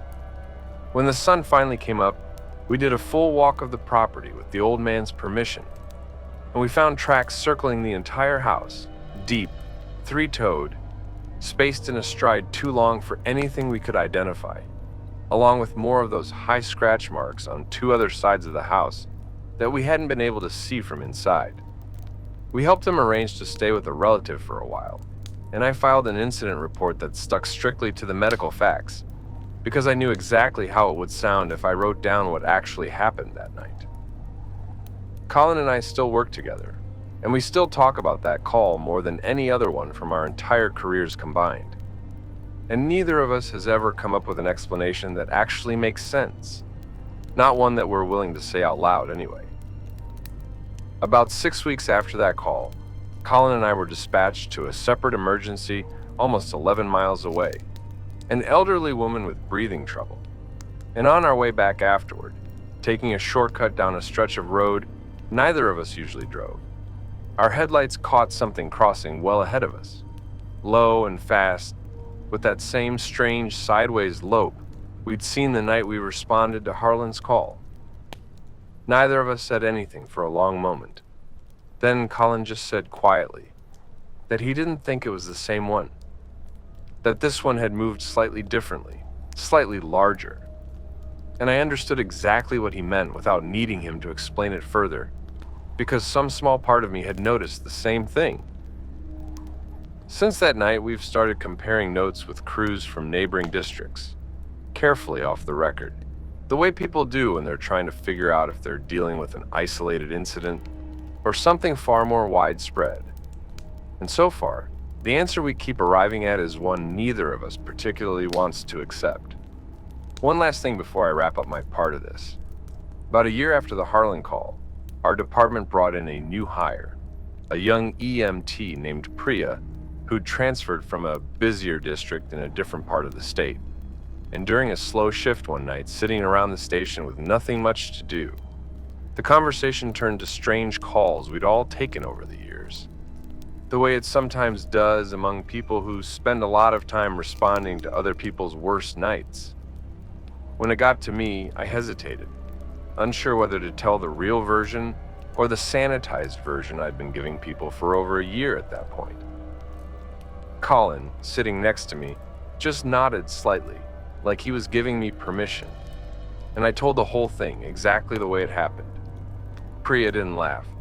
She went quiet for a moment, and then she told us about a call from her old district, response to a reported prowler at a rural residence, where the responding officers had found tracks circling the house that nobody in the department could identify, and where the homeowner had described almost the exact same account Harlan gave us. Something pressed against the door, breathing, patient, deliberate. She said the department had quietly closed the case as unfounded, no further action, the same way most departments seem to handle these things. But she'd never forgotten it. And she'd never fully believed the official explanation either. Hearing her account made something settle in my chest that had been unsettled for over a year. The confirmation that this wasn't confined to our corner of Greenbrier County. That whatever we'd encountered that night at Harlan's house was part of something far larger, moving through mountains and counties and probably states, patient and mostly unseen, occasionally surfacing just long enough to leave behind scratch marks, tracks, and a handful of people who'd never sleep quite the same way again. Story 8. Most people think whitewater guiding is a summer job for college kids, but for me it's been a full career, going on 16 years now, running trips down the New River Gorge, and a handful of smaller tributaries that most companies won't touch, because the water's too technical or the access is too remote. My name is Chip Vandergrift. I'm 41, and I've spent more nights camped along these riverbanks than I've spent in my own bed most years. If you do this job long enough, the river stops feeling like scenery and starts feeling like a living thing with moods. And most nights, that's a comforting thought. The night I'm about to describe, it was not. It was early September, the tail end of the season when the water levels drop and the crowds thin out. And I'd taken on a private overnight trip for 3 clients who wanted a slower, more remote stretch than our usual day runs cover. We put in late afternoon, paddled a few miles, and made camp on a gravel bar tucked into a bend where the gorge walls rise up steep on both sides, blocking out most of the sky except for a narrow strip directly overhead. It's a beautiful spot in daylight. At night, it's about as isolated as the state gets. No road access for miles in either direction. No cell signal. Nothing but the sound of the river and whatever's moving in the trees above the gorge rim. I'd run that stretch dozens of times over the years without a single issue, which is part of why I'd chosen it for this particular trip. Wanting to give my clients an experience away from the more heavily trafficked sections closer to the main put-in. Around midnight, after my clients had turned in, I was sitting by the fire doing my usual gear check for the next day's run, when I heard something on the far side of the river, up on the opposite bank where the terrain climbs steep and rocky into old-growth forest that's never been logged because of how inaccessible it is.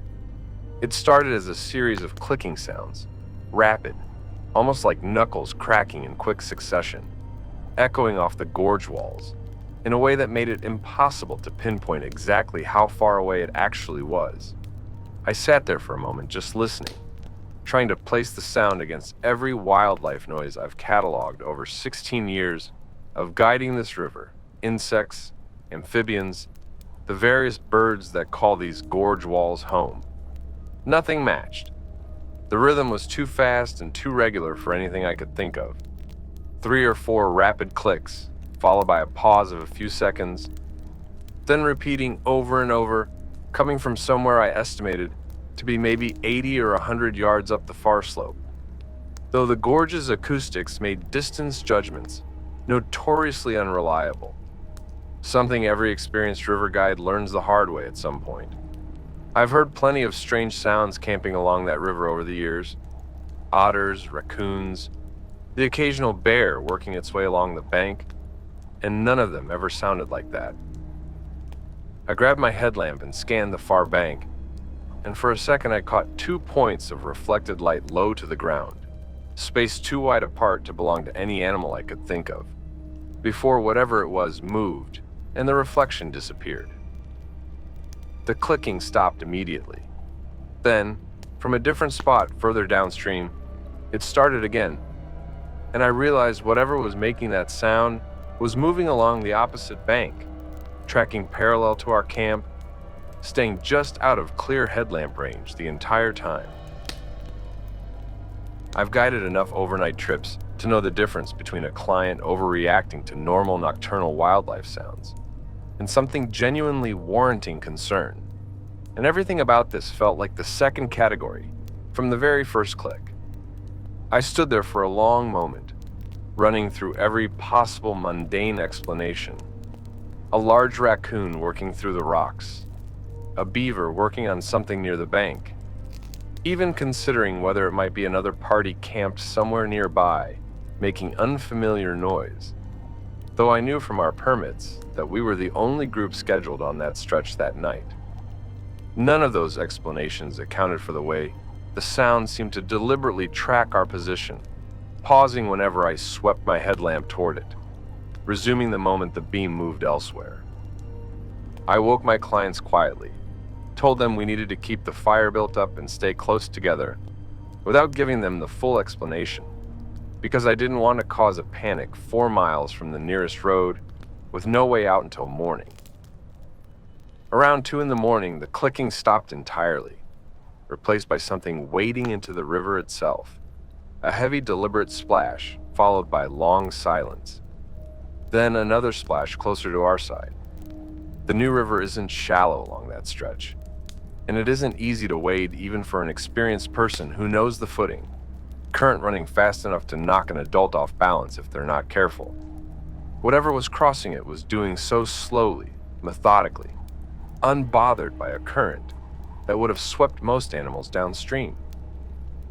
I stood at the edge of our gravel bar with my headlamp off, straining to hear over the water, and that's when I saw it emerge partway from the river, about 40 yards upstream, backlit just enough by starlight to make out a shape that stood well over 6 feet, water sheeting off a body that looked wrong in proportion, arms too long, torso too narrow, head tilted at an angle that no human neck could comfortably hold.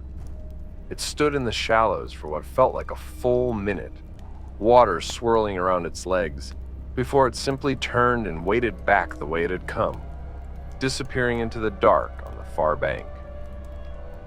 I didn't sleep the rest of that night, and neither did my clients, once I finally told them what I'd seen. My clients that trip were a married couple and their adult son, all 3 experienced outdoors people who'd booked the overnight specifically because they wanted something more remote than our standard day trips offer. And to their credit, none of them panicked in the way I might have expected from less experienced clients. The son, a quiet, capable man in his 30s, asked me calmly whether I thought it would cross to our side of the river, and I told him honestly that I didn't know, that I'd never seen anything like it in 16 years of guiding, and had no frame of reference to offer him beyond what we'd both just witnessed together. We spent the rest of that night sitting close around the fire, all 4 of us facing outward in different directions, taking turns watching the tree line while the others tried, mostly unsuccessfully, to get some rest. We broke camp at first light, hours earlier than planned, and paddled hard for the takeout point, none of us saying much, all of us checking the banks constantly. I went back to guiding that stretch the following season because it's my livelihood and I couldn't afford to avoid it entirely. But I changed my overnight camp locations permanently, choosing sites with better sightlines and closer proximity to road access, even if it means a slightly less scenic trip for my clients. I've talked to 2 other guides since then from different outfits who've described unexplained sounds and unexplained disturbances along that same general stretch of gorge, always at night, always near the water. And I've started to believe that whatever crossed that river toward our camp wasn't a one-time occurrence. but something that's been living along that gorge for a very long time, using the water itself as part of its hunting range, in a way that most people, focused on the trees and the ridgelines, never think to consider. There's one more detail I want to include, something that happened almost 2 years after that first encounter, because I think it closes the loop in an important way. I was training a newer guide on that same stretch, teaching him the river reads and the camp logistics, and on our second night out, well after he'd gone to sleep, I heard that same rapid clicking sound again, distant, from high on the gorge wall, rather than the riverbank this time. I sat up the rest of that night without waking him, watching the tree line, and around 4 in the morning, I saw a shape moving along the ridge crest, silhouetted briefly against a break in the clouds, moving on a gait that covered ground far too quickly for anything walking upright to manage comfortably. I never told that newer guide what I saw. He's still working for the company, still runs that stretch regularly, and I've made a quiet habit of checking in on his overnight trips more closely than company policy technically requires, just in case. I also want to mention a conversation I had with an old-timer who runs a bait and tackle shop near one of our put-in points. A man who's fished that river his entire life, and who I'd known casually for years before I ever brought up what happened that night. When I finally described it to him, carefully, watching his face for any sign he thought I was exaggerating, he just nodded slowly and told me his own father used to warn him about wading certain stretches of that gorge after dark.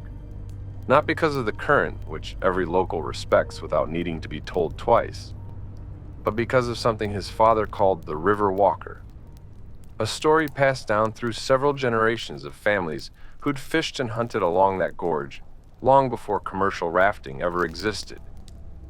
He said his father claimed to have seen it only once, decades earlier, standing chest deep in the current during a night fishing trip, and that his father had never gone night fishing again after that, no matter how good the catfish bite was supposed to be after dark.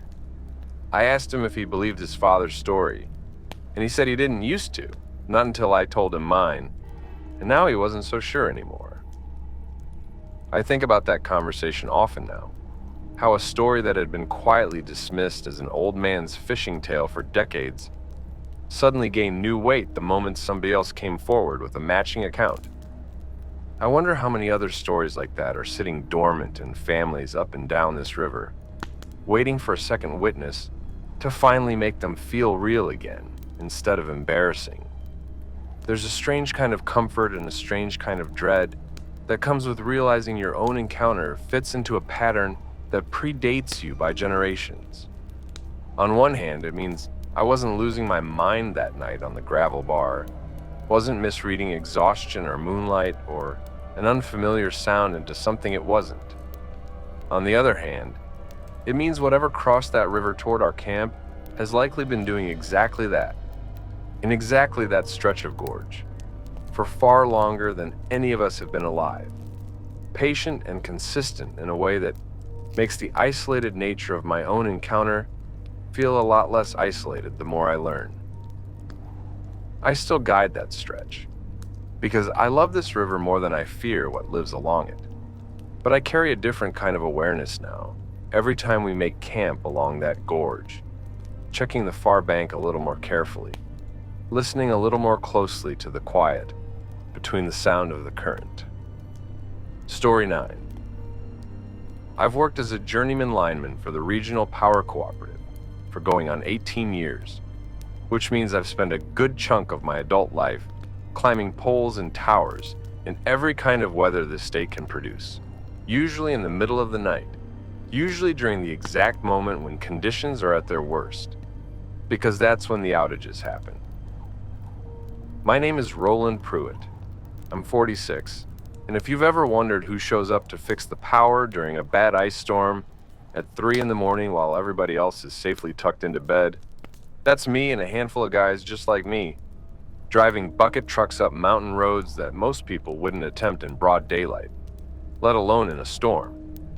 We'd been called out after a major ice storm knocked down power across a huge swath of rural service territory, working 16-hour shifts for days straight, trying to restore service to isolated customers scattered across some of the most remote terrain our cooperative covers.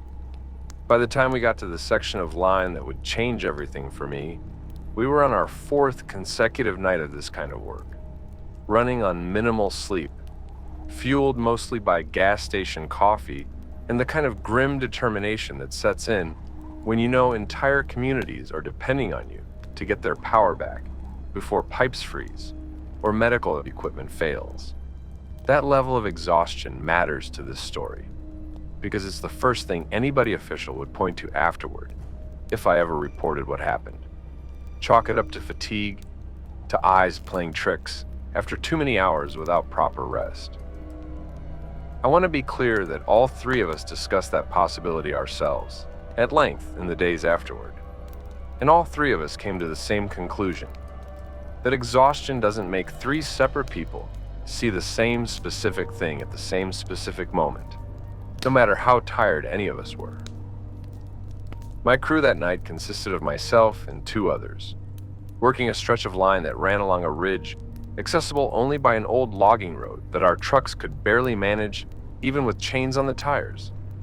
We'd identified a downed section of line about half a mile past where the road became impassable for the truck, meaning we had to hike in the rest of the way carrying gear, working by headlamp in temperatures well below freezing.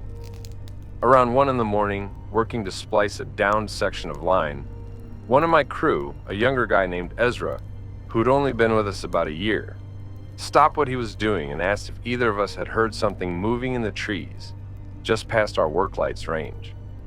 I hadn't heard anything specific, but the woods had gone unnaturally quiet in a way that even a novice notices after enough time spent working outdoors at night.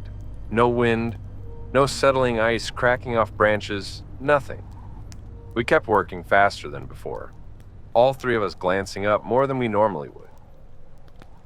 The first clear sign something was wrong came when our portable work lights, powered by a generator that had been running flawlessly for hours, flickered and dimmed simultaneously, not from any mechanical issue we could diagnose later. Just a sudden, unexplained drop in output that lasted maybe 10 seconds before returning to normal. I remember checking the generator myself the next morning back at the shop, running full diagnostics on it out of an urgent need to find a mechanical explanation, and finding absolutely nothing wrong with it. No loose connections, no fuel issues, nothing that would account for what we'd all witnessed. In that 10 seconds of dim light, all three of us saw something at the edge of the clearing where we'd set up, tall and pale, standing motionless among the trees, watching us work. Ezra dropped his tool bag. Our third crew member, a steady, unshakable guy named Otto, who'd been doing this job for over 20 years, went completely silent, which told me more than anything he could have said, because Otto never goes quiet, not even during the worst weather emergencies we'd worked together. The lights came back to full brightness, and whatever had been standing there was gone, though the feeling of being watched didn't go with it. We finished the splice faster than any of us had ever worked or repair, none of us speaking except to coordinate the technical steps. And as we were packing up to hike back to the truck, we heard it, a low, resonant hum coming from somewhere in the darkness beyond our lights, rising and falling in a pattern that had nothing to do with wind or any equipment we were running. I've spent a lot of time since trying to describe that hum accurately, because I think it's the detail people find hardest to believe when I've shared this story with family. It wasn't animal, wasn't mechanical exactly either, though it had a quality that made me think instinctively of electrical equipment under strain, the kind of sound you'd expect from a failing transformer rather than any living throat. Otto later told me it reminded him of standing too close to a transformer under heavy load, except transformers don't move, and this sound seemed to shift position as we listened, circling wide around our position rather than staying fixed. That detail, the way the sound moved deliberately around our position, rather than simply emanating from a fixed point, is what finally convinced all three of us that we were dealing with something aware of us specifically. rather than some ambient, natural phenomenon we'd simply never encountered before in 18 years of working these mountains. We hiked back to the truck faster than the terrain should have safely allowed in icy conditions, all three of us slipping and catching ourselves more than once, none of us willing to slow down enough to be careful. Looking back, I think about how dangerous that decision actually was. Hiking icy terrain at a near run in the dark with heavy gear, the kind of decision that under normal circumstances, any one of us would have talked the others out of immediately. Standard safety training drilled into every lineman from day one. But none of us said a word about slowing down. None of us needed to discuss it, because whatever calculation our brains were running in that moment had already decided that the risk of a fall was preferable to the risk of staying in those woods a single minute longer than necessary. Otto, usually the most safety conscious of any of us, was the one setting the pace, moving faster than I'd ever seen him move in almost 2 decades of working alongside him. Once we were in the truck with the doors locked, Ezra asked, in a voice that cracked halfway through the sentence, what exactly we'd all just seen, and none of us had an answer that felt adequate. We called in the repair as complete and requested a different crew handle any further work on that particular stretch of line, citing hazardous terrain conditions in our official report, which wasn't a lie exactly, just not the whole truth either. The cooperative eventually rerouted that section of line during a later infrastructure upgrade, running it along a different path that avoided the deepest part of that particular stretch of forest, officially due to access difficulties for future maintenance work. Otto retired about a year after that night, and the last time I saw him, at a retirement party the cooperative threw for him, I asked if he ever thought about that night. He just nodded once and told me some things a man carries quietly for the rest of his life. And that was the only answer I ever got out of him, though it was answer enough. I still work storm restoration to this day because somebody has to, and the pay during emergency callouts is good enough that I can't easily walk away from it. But I've made it a personal rule now that we never work a downed line more than a quarter mile from the truck without at least 4 people on the crew instead of 3. And I've never once had to explain that rule to my supervisor, because apparently, quietly, it's become a standard a lot of experienced crews follow without anybody putting an official reason down on paper. I want to add one more thing before I close this out. Something that happened about a year after that night in Webster County. I was training a group of newer apprentices on basic line safety. Standard stuff most of us have taught dozens of times over the years. And during a break, one of them, a young woman named Priscilla, who'd transferred from a cooperative in a different part of the state, mentioned almost in passing that her previous employer had a standing policy against sending crews to work certain sections of remote line after dark. No explanation given in the official handbook, just a flagged list of locations that required daylight-only service calls, regardless of outage severity. When I asked her, as casually as I could manage, whether she knew the reasoning behind that policy, she said nobody at her old cooperative ever discussed it openly. But the running joke among veteran linemen was that those sections had a reputation nobody wanted to test personally. I didn't tell her about Webster County. I just told her that was a smart policy to follow, no matter where she ends up working, and left it at that because some lessons are better learned secondhand than the way I learned mine. I've thought a lot since then about how much institutional knowledge in trades like mine gets passed down this way, quietly, without documentation, embedded in policies that nobody explains fully, but that everybody who's been around long enough learns to respect without question. There's no line item in any cooperative handbook that says certain ridges are dangerous because of something that isn't wildlife, isn't weather, isn't any hazard OSHA has a category for. Instead, there's just a flagged list, a daylight-only restriction, a quiet understanding among veteran crews that gets passed to newer employees in fragments, enough to keep them safe without ever requiring anyone to say the actual reason out loud. I've become part of that quiet tradition now myself, And I think that's probably exactly how it's supposed to work. One generation of tradespeople protecting the next, without ever having to have the conversation directly. Story 10. I run an estate liquidation and auction business that covers a wide swath of rural counties, which means I spend a lot of my working life going into homes that have just lost an owner, sorting through decades of accumulated possessions to prepare for auction. My name is Faye Osborne, I'm 53, and I've been doing this work for almost 20 years. What happened to me at a property outside a small town in Clay County has changed the way I approach every single job I've taken since.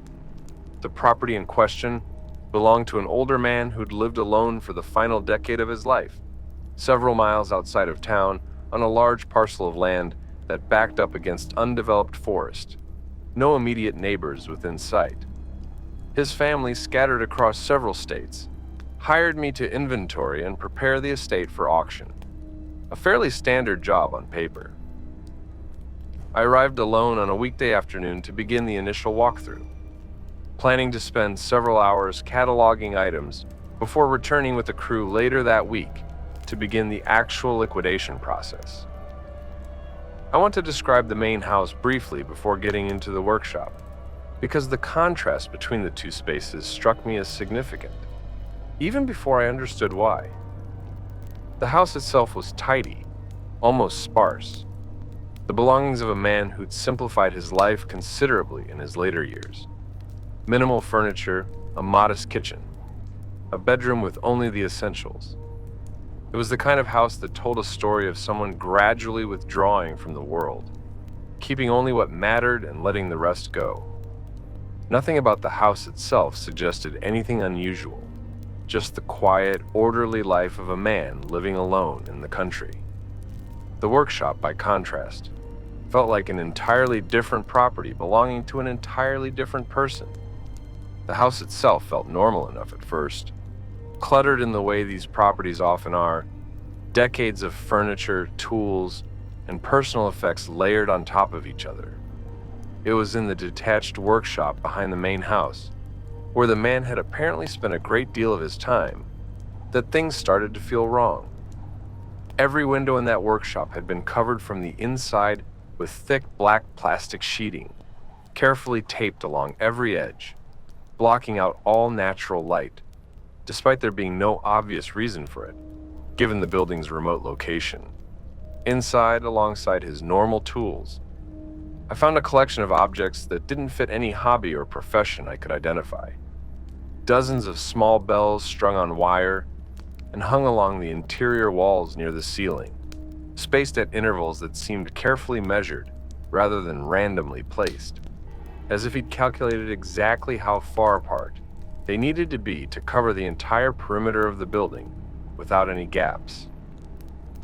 A few of the bells near the door showed signs of much heavier handling than the others, the metal duller, the wire slightly frayed, suggesting he'd checked and adjusted those particular bells far more frequently than the rest. Likely the section he considered most vulnerable. On the workbench beneath the bells sat a thick, handwritten journal that I probably shouldn't have opened, but did anyway. Professional curiosity getting the better of my judgment. The journal, spanning what looked like the final 3 years of his life, described in increasingly frantic handwriting his encounters with something he referred to only as the visitor, a presence that had begun approaching his property from the tree line at the rear of his land, at first only occasionally, then with increasing frequency, always at night, always described in terms of a tall, pale figure that moved without making footfall sounds, despite obvious weight, judging by the impressions it left in his garden soil. Some of the earliest entries read almost casually, more curious than afraid, noting the timing of the visits and speculating about mundane explanations, an escaped exotic animal, a neighbor playing an elaborate prank.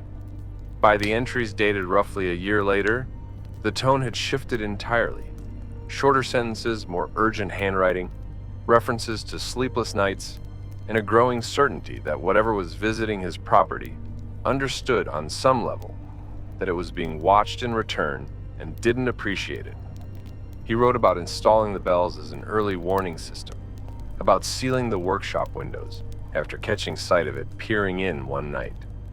An entry describing in unsettling detail waking in the middle of the night to a faint but distinct silhouette pressed against the glass, motionless, for what he estimated, based on the position of the moon, to have been nearly 20 minutes before it finally withdrew.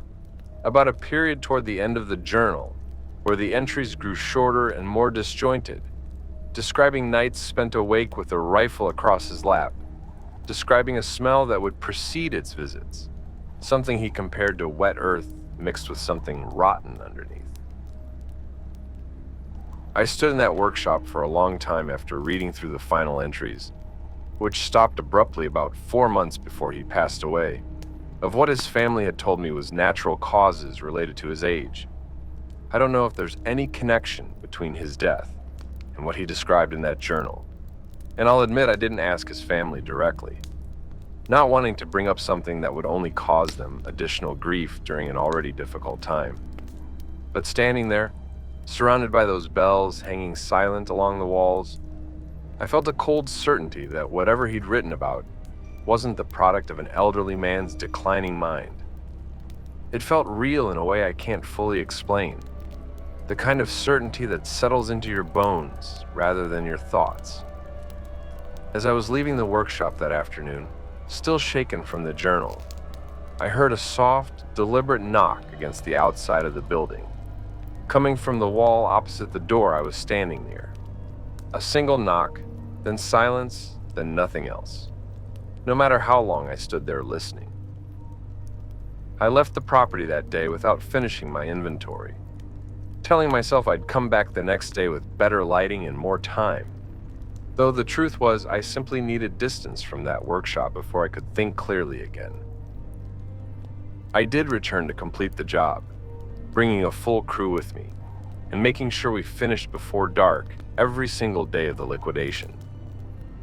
I never told my crew about the journal, and I quietly kept it out of the estate sale entirely, taking it home with me instead, where it still sits in a drawer I rarely open. The bells sold at auction to a decorator from out of town who had no idea what they'd actually been used for, and I've thought about that more than once since, wondering whether something that had been kept at bay for years by careful, desperate precautions might now be hanging disconnected and meaningless in someone's decorative arrangement in a house that has no idea what it once protected against. I want to add one more piece to this account, something that happened during the actual auction day itself, held on the property as is standard practice for larger estate liquidations.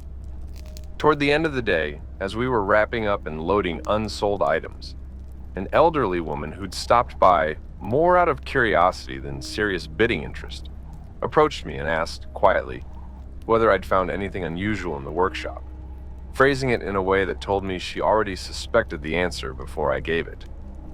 She turned out to be a distant neighbor who'd lived nearby for decades, and she told me she'd always wondered about that workshop, about the way the deceased man had grown increasingly reclusive over his final years, rarely leaving his property, having groceries delivered rather than making the trip into town himself.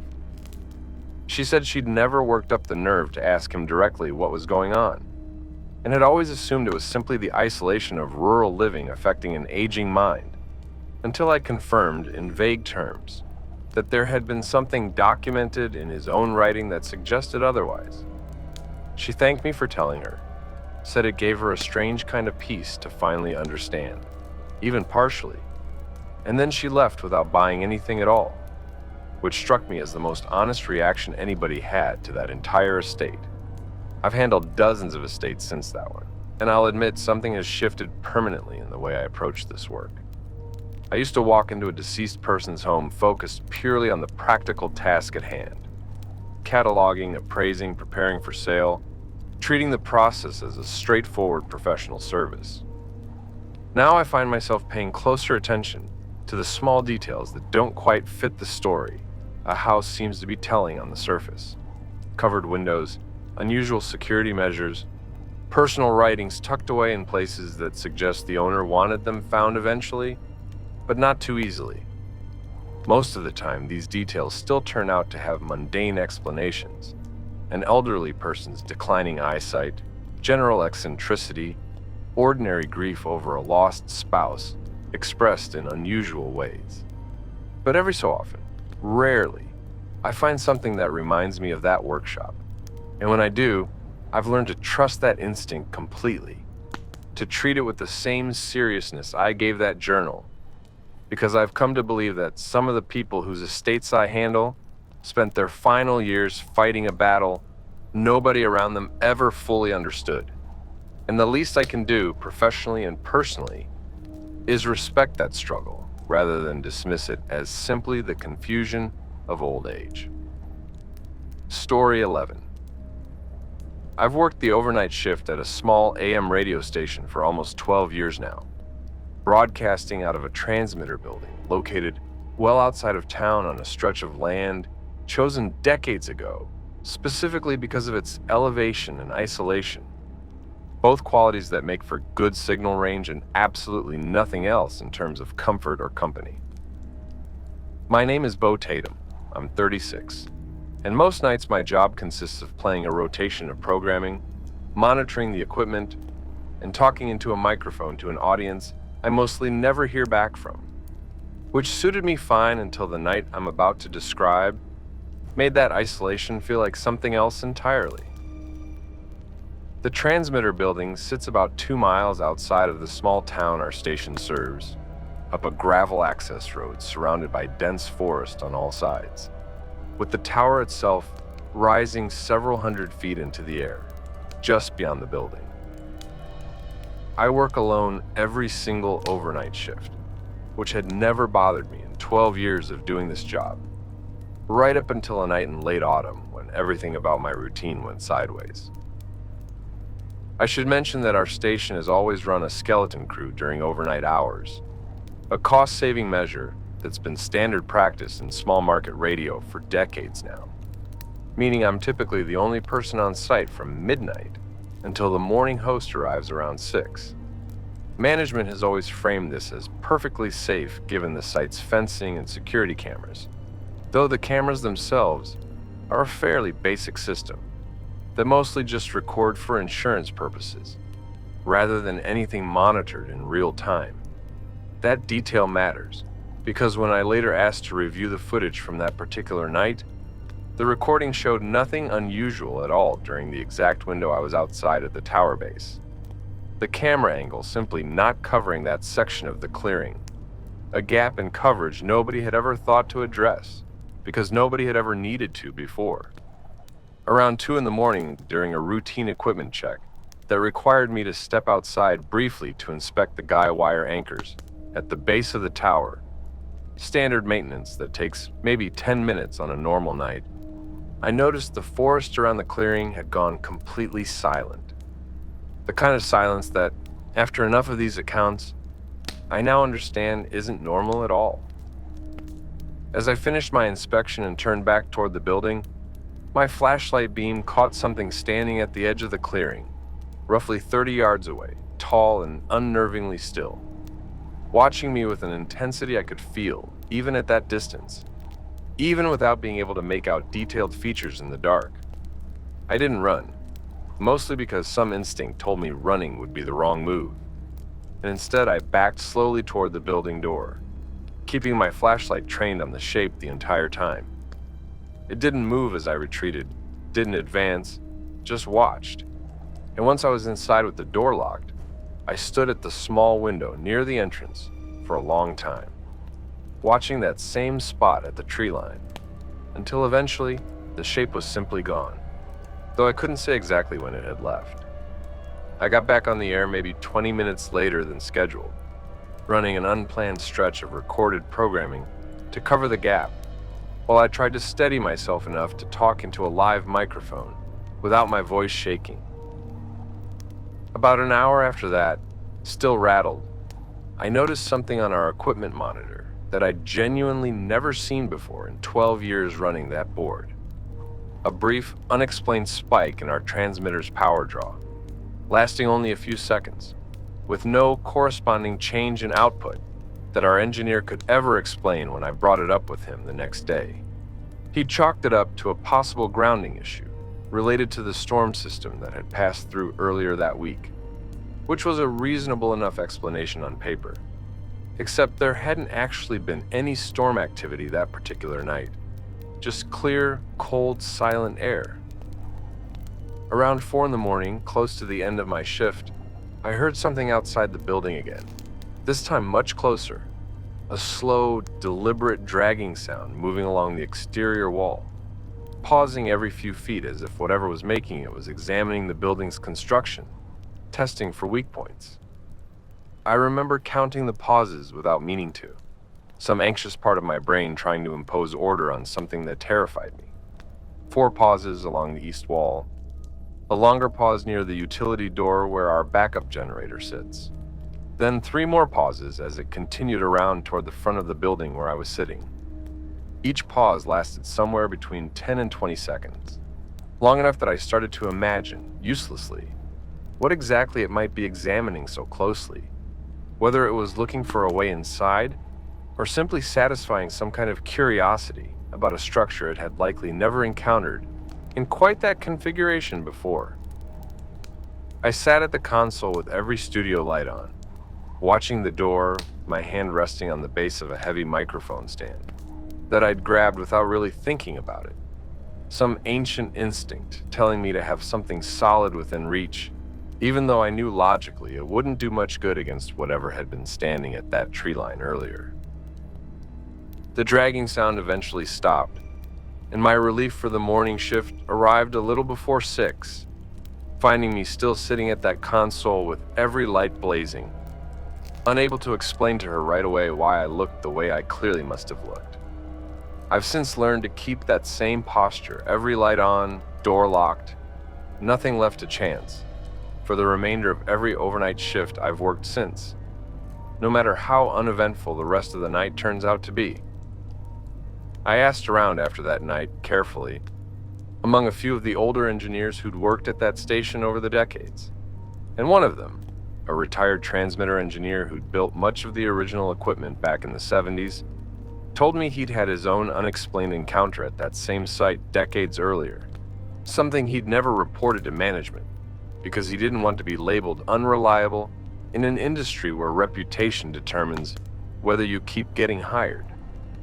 He described almost the exact same experience, a tall, silent figure at the tree line, an unexplained power fluctuation on the equipment.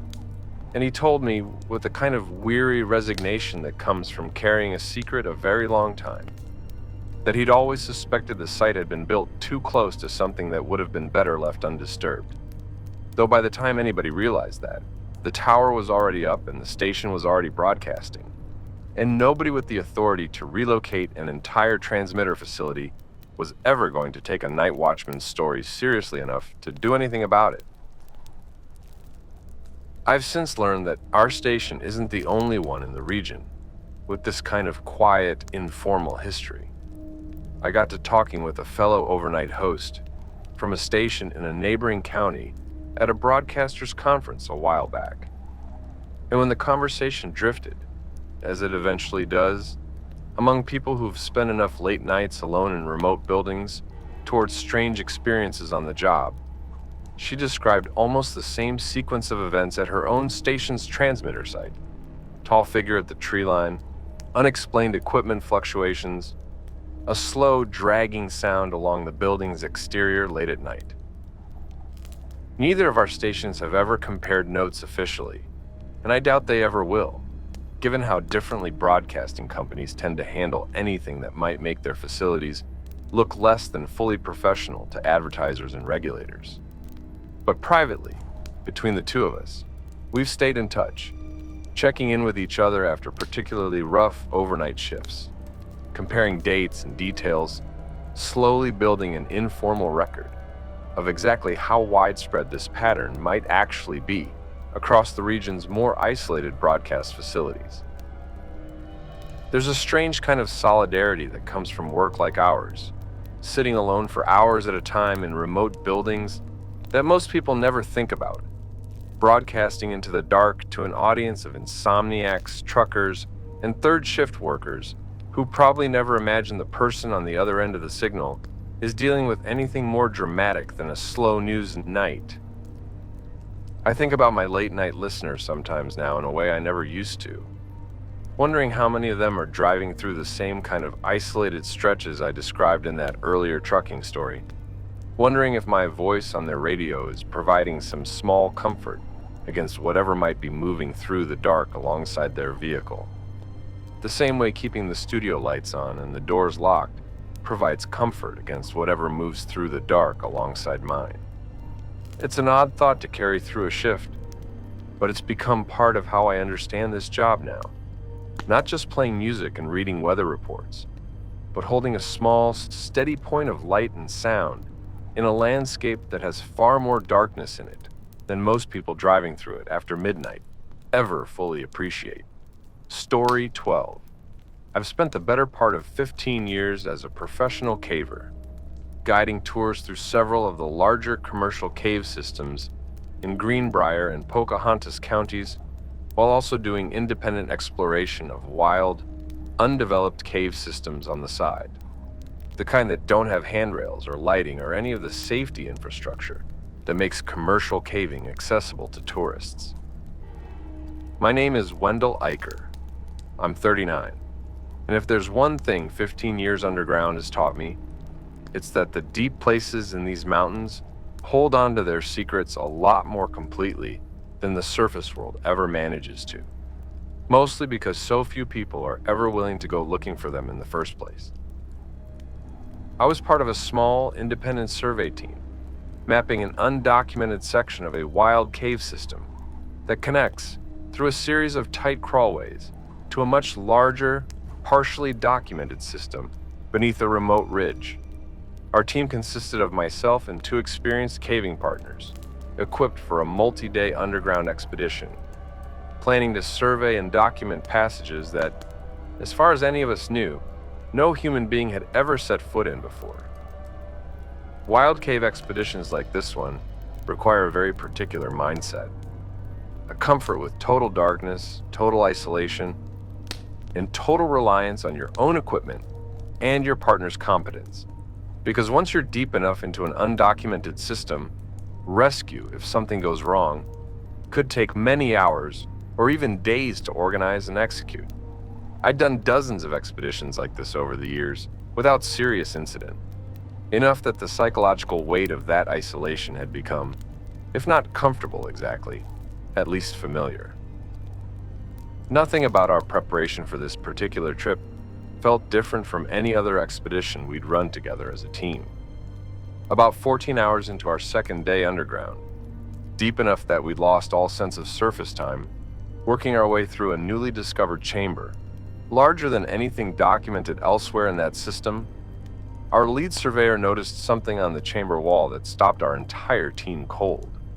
Etched into the limestone, at a height that would have required either a very tall person or some kind of climbing equipment to reach, were a series of marks that none of us could identify as any known petroglyph style. Deep grooves cut in patterns that seemed almost deliberately non-repeating, unlike the kind of ritual markings documented elsewhere in Appalachian cave systems from indigenous or early settler activity. My partner ran her fingers along one of the grooves, careful not to disturb it for documentation purposes, and noted that the edges looked too clean, too precise, for hand tools of any era we could identify. More like something had been carved with a single continuous motion, using something sharper and stronger than anything a human hand could have wielded unassisted. We were in the process of photographing the markings when our lead surveyor's headlamp, along with both of our backup lights, flickered simultaneously, dimming to almost nothing for several long seconds before returning to normal brightness.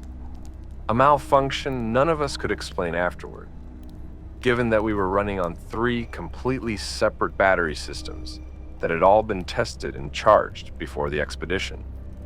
In that brief darkness, all 3 of us heard something breathing, close, slow, and deliberate, echoing off the chamber walls in a way that made it impossible to determine an exact direction, though the sound felt like it was coming from somewhere above us, from a section of the chamber ceiling that our lights hadn't fully illuminated yet.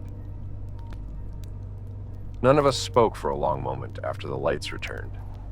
Then my lead surveyor, in a whisper I'll never forget, asked whether either of us had heard that too. And getting confirmation from both of us seemed to unsettle her, more than getting no confirmation would have, because it meant none of us could write it off as exhaustion or an underground trick of acoustics playing on one overtired mind. We made the decision, without much discussion, to abandon the survey for the day and begin our exit route immediately, moving faster than caving safety protocols typically recommend, all three of us glancing upward more than any of us would normally think to do in a cave environment. During our exit, working back through a long, low crawlway that had taken us nearly 40 minutes to traverse on the way in, we heard the breathing sound again, this time much closer, seeming to track alongside our position through what should have been solid rock. No parallel passage that any of us knew existed based on our survey data so far. That crawlway was barely wide enough for a person to move through on elbows and knees. Gear pushed ahead in a drag bag, the kind of passage that under normal circumstances requires total focus just to navigate safely without getting stuck or damaging equipment. Trying to move through it quickly while listening to something breathe on the other side of rock that should have been solid, with no logical explanation for how a sound could be traveling with us through stone, is an experience I genuinely don't have adequate words for, even now. My lead surveyor, ahead of me in the crawlway, later told me she'd started counting her own breaths, just to keep from panicking, a technique she'd learned in cave rescue training for managing claustrophobia. Except this time the panic wasn't claustrophobia at all. It was something with no name in any of her training manuals. My other partner, a normally unshakable caver with over 2 decades of experience, later admitted he'd started praying silently during that crawlway traverse, the first time he'd done so underground in his entire career. We reported the newly discovered chamber to the appropriate cave conservancy organization, including photographs of the markings, though we left out any mention of what we'd heard, sticking strictly to the documented survey data in our official report. The Conservancy has since restricted further exploration of that particular chamber, pending additional study, officially due to concerns about disturbing a potentially significant archaeological find. Though I've had at least one conversation with a Conservancy board member, off the record, who admitted the restriction was also influenced by a second, unrelated team who'd reported similarly unexplainable experiences in that same general section of the system months before our own expedition ever took place. I haven't been back to that chamber since, and honestly, I don't know if I ever will be, no matter how much unfinished survey work is still sitting there in the dark, waiting for someone braver or more foolish than I've become since that night. My lead surveyor, the woman who first noticed those markings, has since taken a long break from wild caving entirely, sticking exclusively to commercial guided tours, where the lighting and infrastructure make everything feel manageable, in a way that undocumented systems never quite do anymore for her. My other partner still does independent survey work, though he's told me privately he keeps a small tally now, almost like a superstition, of chambers he refuses to enter regardless of how promising the survey data looks on paper. A short list that's grown by exactly one entry since that expedition, and that he has no intention of ever shortening. I understand that impulse completely, because I've developed a version of it myself, a quiet, persistent unwillingness to go anywhere underground that I can't fully account for in terms of documented passages and known exits, no matter how much the unexplored dark still calls to the part of me that got into this work in the first place. I still guide commercial cave tours, still enjoy sharing the beauty of these underground spaces with visitors who will never venture more than a few hundred feet from a lit, developed pathway. And there's a genuine comfort in that work now that I don't think I appreciated as fully before that expedition. But every time I lead a group past one of the informational placards describing how much of a given cave system remains unmapped and unexplored, I feel a small private chill that none of my tourists ever notice. Thinking about that chamber, those markings, and that patient, deliberate breathing sound that tracked our position through solid rock in a way that still defies every explanation any of us have been able to come up with. Some places, I've come to believe, aren't meant to be fully mapped, and I've made a kind of uneasy peace with leaving that particular chamber exactly as undocumented as it was before we ever found it. Markings and all, breathing and all, waiting in the dark for whoever comes next, if anyone ever does.